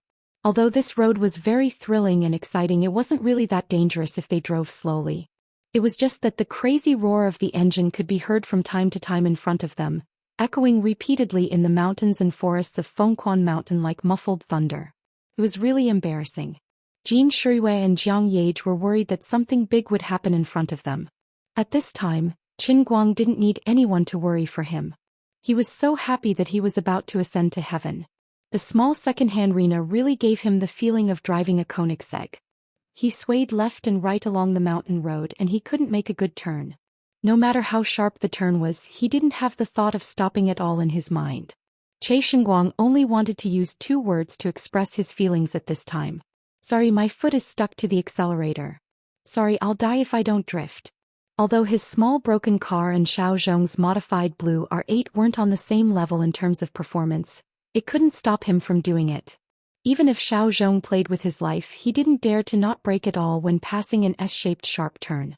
Although every time they encountered a straight road, Xiao Zhong and the others could quickly close the distance between the two sides by relying on the performance of the car. This was the Fengquan Mountain racetrack. Most of the time there were sharp turns and there weren't many straight roads.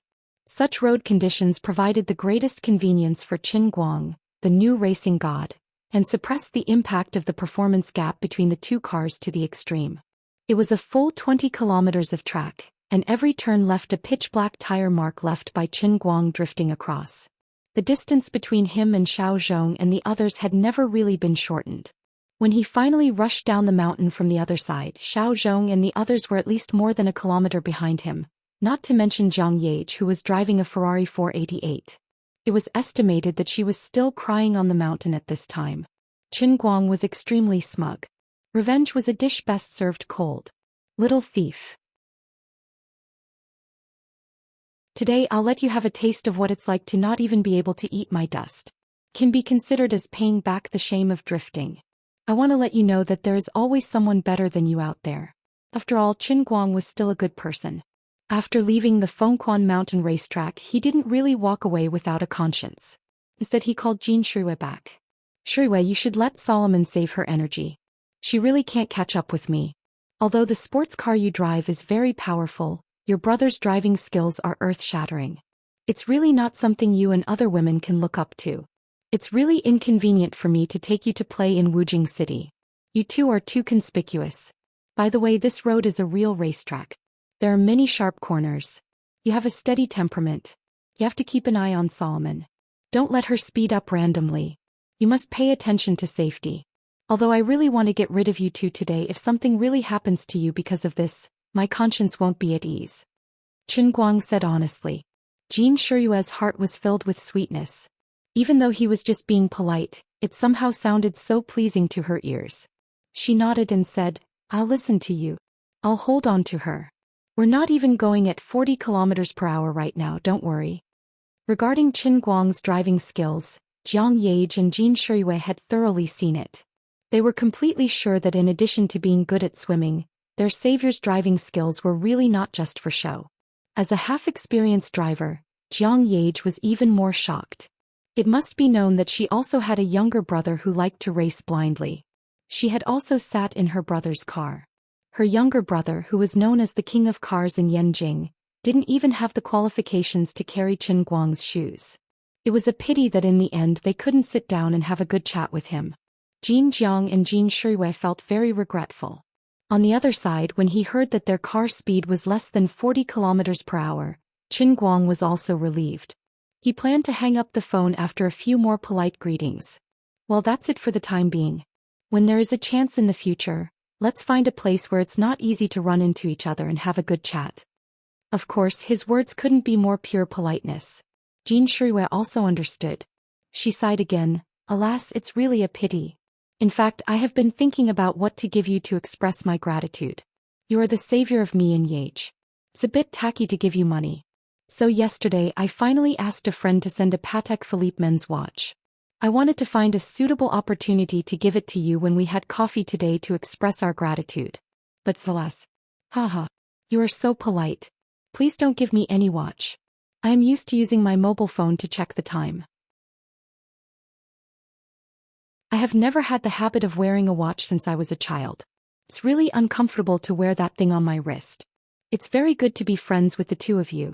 I am very satisfied. Please don't give me any watch. Otherwise, I will be angry with you. Qin Guang was not interested in the watch that Jin Shiyue mentioned at all. It's just a watch. How much can it be worth? If you really want to thank me, give me money. If I take your watch, how can I have the face to rub my fingers in front of you and give you hints? But in the end, he couldn't say such tacky words. People want face and trees want bark. Master Qin Guang has to have some face. Jiang Yage's voice came from the other side of the phone.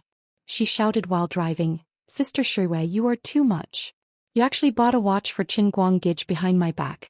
Qin Guang couldn't be bothered to listen to the two of them arguing. He only said that he was still driving and hung up the phone. On the other side, Jiang Yage and Jin Shiyue knew that they couldn't catch up with Chen Guang, so they simply parked the car on the side of the road. The Phoenix Spring Mountain racetrack was too painful to drive. It was better to wait for Zhou Yun to bring people to rescue them. Seeing that the watch couldn't be given out, Jin Shiyue was a generous person after all. She always felt that it didn't feel good to be in debt. She said, "The check hasn't been given out today and the watch hasn't been given out. We might as well ask Director Deng for Qin Guang's account number and directly transfer the money to him." Jiang Yage shook her head like a rattle drum. "I don't agree. Absolutely not. If we give him money like this, what reason can we use to find him in the future? A person's life is still very long. Shiyue, why are you always in such a hurry to return his money?" Jin Shiyue rolled her eyes at Jiang Yage but didn't say anything. She wasn't as blind as Jiang Yage. In fact, she could see that although Qin Guang pretended to be a man, he really needed money. Giving him money was said to return a favor, but it was more like sending charcoal in a snowstorm.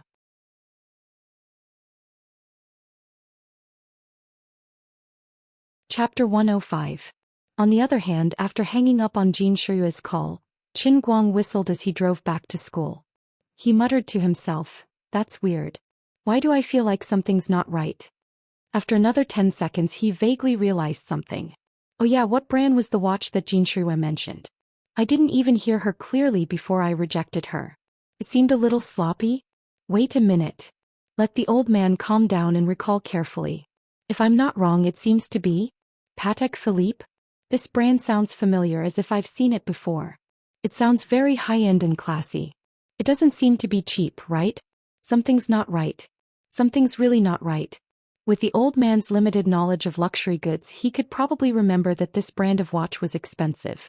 Most likely it really couldn't be cheap. Oh, I have to take a look. Thus, he decided to park his car by the roadside and use his phone to open up Jingxi Shopping Mall to see how much the watch was worth. A minute later, Qin Guang slapped himself hard in the face. "I bought a watch last year. What the F***ck? I'm really a pig." In Jingxi Shopping Mall, the cheapest Patek Philippe men's watch cost 130,000. Would a national idol like Jin Shiyue get someone to send her the cheapest model? Of course not. It's going to cost 590,000. What kind of F***ck is this? That much money is enough for me to buy a small apartment in Wujing City and live in it for the rest of my life. It's also enough for my mom's kidney transplant surgery. If I get this watch and sell it, even if it's at a 20% discount, it's at least 400,000 in cash. At that time, my ears were so deaf that I didn't even hear what she said and rejected her immediately. I didn't even understand the brand and told her, "Please don't give me any watches or I'll get angry with you." How stupid do I have to be to say something like that? I must have been a pig in my previous life, right? Sis, can I go back on my words now? At that moment, Qin Guang's heart felt like it was being trampled by 10,000 kodos. His heart was filled with bloody wounds. He held onto the car window with one hand and pinched his forehead with the other, sighing. The past cannot be recalled, life is full of tears. Don't talk to me, I want some peace. Don't ask me who peace is, it's not important. I should have King known that a celebrity like Jin Shiyue wouldn't be like their manager. Zhou Yun could write a check but Jin Shiyue couldn't. This was because it would lower their statuses. At the same time, she had indeed saved her life. She decided to give me a gift to express her gratitude. Jiang Yage might be deliberately making trouble, but Jin Shiyue's temperament was steady. It was impossible for her not to have considered it. Instead, she was really prepared for it, but she never said it. Then, with her status, it would be impossible for her to give a gift to her savior. It would definitely be worth a lot more than the check Zhou Yun gave her. Instead, it was a Patek Philippe men's watch that was worth a few 100,000. It was reasonable. It was already in my hands, but Qin Guang didn't want to look in the mirror. He felt that his intestines were definitely green. He just didn't know if the toxins had spread to his face. He guessed that the old man was about to transform into a green-faced fanged beast. If there is a next life, I will definitely be a sincere and frank person. I will definitely not play those hypocritical and fake pleasantries. I also need a set of imported hearing aids. This moment of carelessness had resulted in heavy losses. Forget it, now that things have come to this, even if I have to strangle myself to death, I can only admit defeat. Qin Guang put down the handbrake and prepared to slip away. At this moment his cell phone rang again. He turned his head and saw that it was another unknown number. Who is it? I still have a bunch of rich second-generation heirs chasing after me. Why are they calling me all the time? He subconsciously wanted to hang up the phone, but in a moment of inspiration his right eyelid twitched wildly. In the end he changed his mind and answered the call. It was actually Jiang Yage's voice. Is this Jiang Yage's number? Brother Qin Guang, I'm standing on the edge of the cliff of the Fengquan Mountain racetrack. Jiang Yage's words were shocking. The first sentence made Qin Guang break out in a cold sweat. What is this crazy woman trying to do? Is she going to threaten me with jumping off the cliff because she can't catch me? How big is the hole in your brain? Or could it be that after the old man became the controller of the Holy Grail, the hidden attribute of charm was quietly adjusted to the maximum? What are you doing? Don't mess around. Under the shock, Qin Guang spoke with a trembling voice. Jiang Yage covered her mouth and laughed. She was finally smart for once and roughly guessed Qin Guang's thoughts. She almost wanted to go along with his train of thought, but after thinking about it she gave up. If she really did that she could force him back this time, but her image in his mind would definitely fall to the bottom and be irreparable. What are you thinking about? I'm not that stupid. What I want to tell you is another thing. Something is going to jump off the cliff, but it's not me. It's the Patek Philippe that Sister Shirui originally intended to give you. Jiang Yage's words carried a hint of pride. This was the right she had snatched after winning against Jean Shirui. This watch was bought by Sister Shirui, but you didn't give it away, so it belongs to me. I'll give it away. Giving the watch was a small matter. For Jiang Yage, the greater benefit was to use this watch to establish a relationship between them and Qin Guang that they must meet again. Even if he ran away today it was no problem. As long as he came back to get this watch sooner or later, they would definitely meet again. Jiang Yage was really afraid that Jean Shirui or Zhou Yun had transferred the money to Qin Guang. Qin Guang didn't understand what Jiang Yage wanted to express. She specially called to tell me that a watch was going to jump off the cliff? Wait. She seemed to have a hidden meaning in her words.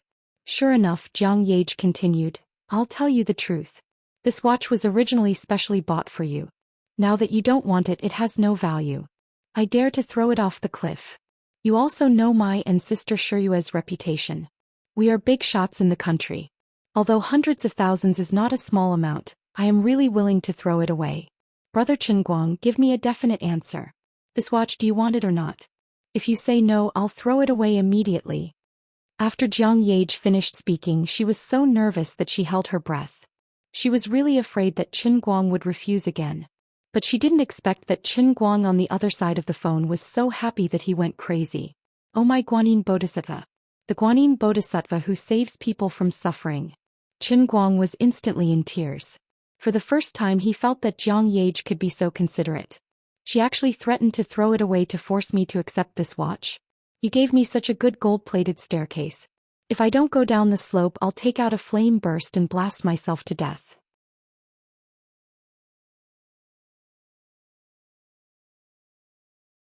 Chapter 106. Qin Guang forcefully suppressed his excitement and said in a reluctant tone, Don't throw it away. What a waste. There are so many children on the African continent who don't even have enough to eat. How can you face your conscience by throwing away hundreds of thousands? Don't do this in the future. Jiang Yage was embarrassed by Qin Guang's words. She pouted and said, I'm not a wasteful person. Isn't this all because of you? Then when are you coming to get this watch? Today. Qin Guang continued to suppress his emotions. I'm afraid I can't do it today. The cars of those guys are still behind. I'll leave it with you first. Don't worry, I'll definitely come back later to get it. Don't send it to me by express delivery. I'll feel uneasy. Jiang Yage rolled her eyes and thought to herself, do I need you to tell me that? All right then, it's a deal. As soon as the phone was hung up, Qin Guang jumped up from the driver's seat in excitement. His head hit the roof of the car, causing him pain. He couldn't help but be excited. This amount of money might be a drop in the bucket for Jean and Jiang, but for Qin Guang, it meant that even if his mother really had to undergo surgery, his father wouldn't have to sell the property. It was quite sad to think about it. A little bit of money from the fingers of the rich people on the left and right hands of the national idol could save the fate of a family like the Qin family. However, Qin Guang wouldn't belittle himself or be jealous of anything. He looked at the Holy Grail Hello Kitty that was thrown on the passenger seat, and a confident and devilish smile appeared on his face. After all, I'm a person with a magical artifact. Don't worry, I'll slowly get what I need. Alright, I once told Jin Shuiwei that I don't have the habit of wearing a watch. Friends, people change, okay? Especially when I know that you might give me a watch that's worth hundreds of thousands. Not to mention one watch. Even if you asked me to wear 3 watches on one hand, I wouldn't object. Damn it, the world of the rich is too scary. If you make a mistake, you will lose a lot. It's really tiring to be friends with you. He stepped on the accelerator and the arena started moving again. Qin Guang was in a good mood as he prepared to leave. My day has been so King exciting. It's been full of ups and downs. The feeling of losing and regaining hundreds of thousands of dollars was simply too thrilling. The old man almost had a heart attack. Doctor, I want a caddy of tranquility pills. At that moment, the roar of engines finally came from the exit of the Fengquan Mountain racetrack. Qin Guang had been delayed by the roadside for so long, and these people had caught up. Grenade-throwing Lu. I've been on the phone for too long and forgot about this. Dodge. I couldn't take the asphalt road anymore.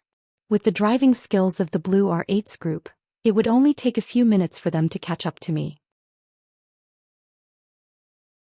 Qin Guang sped up without hesitation, turned the steering wheel and turned onto the dirt road on the side.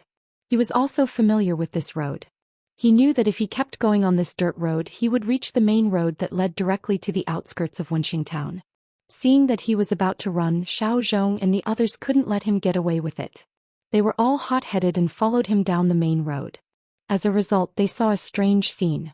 On the country road, a silver Hyundai was in the lead, followed by a series of luxury sedans such as blue Audi R8, white BMW M3 and so on.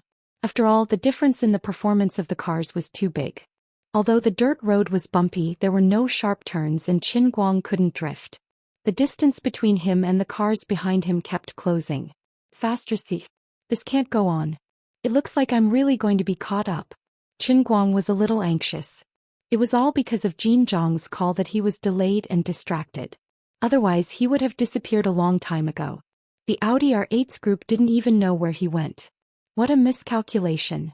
The old man still wasn't calm enough. He needed more training. Just as he was thinking about that, a loud noise came from behind him. Something happened. Qin Guang was a good person after all. When he heard that scary noise, he thought that something big had happened. Without thinking too much, he slammed on the brakes and turned around to see what was going on. He opened his eyes and saw that something had indeed happened. There were fish ponds on both sides of the road that he had just passed. Qin Guang's Rena had a normal chassis, so he drove straight on the bumpy dirt road. However, the cars chasing after him were all real sports cars. Even if he adjusted the chassis to the highest, it would still be difficult to handle. Especially Xiao Zhong, who was driving the Audi R8, had to turn left and right in order to avoid the obvious pits in the chassis. However, he was afraid that he wouldn't be able to catch up with Qin Guang, so he didn't want to slow down. This time something happened. When he slammed the plate, the front wheel hit a rock and the car fell into the fish pond. When Qin Guang stopped the car and turned around, Xiao Zhong's car was already in the water, with only the rear of the car exposed. Qin Guang took out a baton from the toolbox in the front passenger seat, opened the door and ran back. On the other side, Xiao Zhong's friends had already stopped the car and opened the door. They stood by the side of the road, screaming in fear. They were all scared out of their wits and no one had any idea what to do. When someone saw Qin Guang coming over, he clamored and came over. F***ck. You bastard, how dare you come over? Do you want to die? Beat him up. Qin Guang slapped the idiot's face with the back of his hand. F***ck off. Faster, see. Your friends are going to die. You still have the mood to dawdle with me? F***ck off. Qin Guang's sudden slap stunned the man, but he was woken up by Qin Guang's scolding.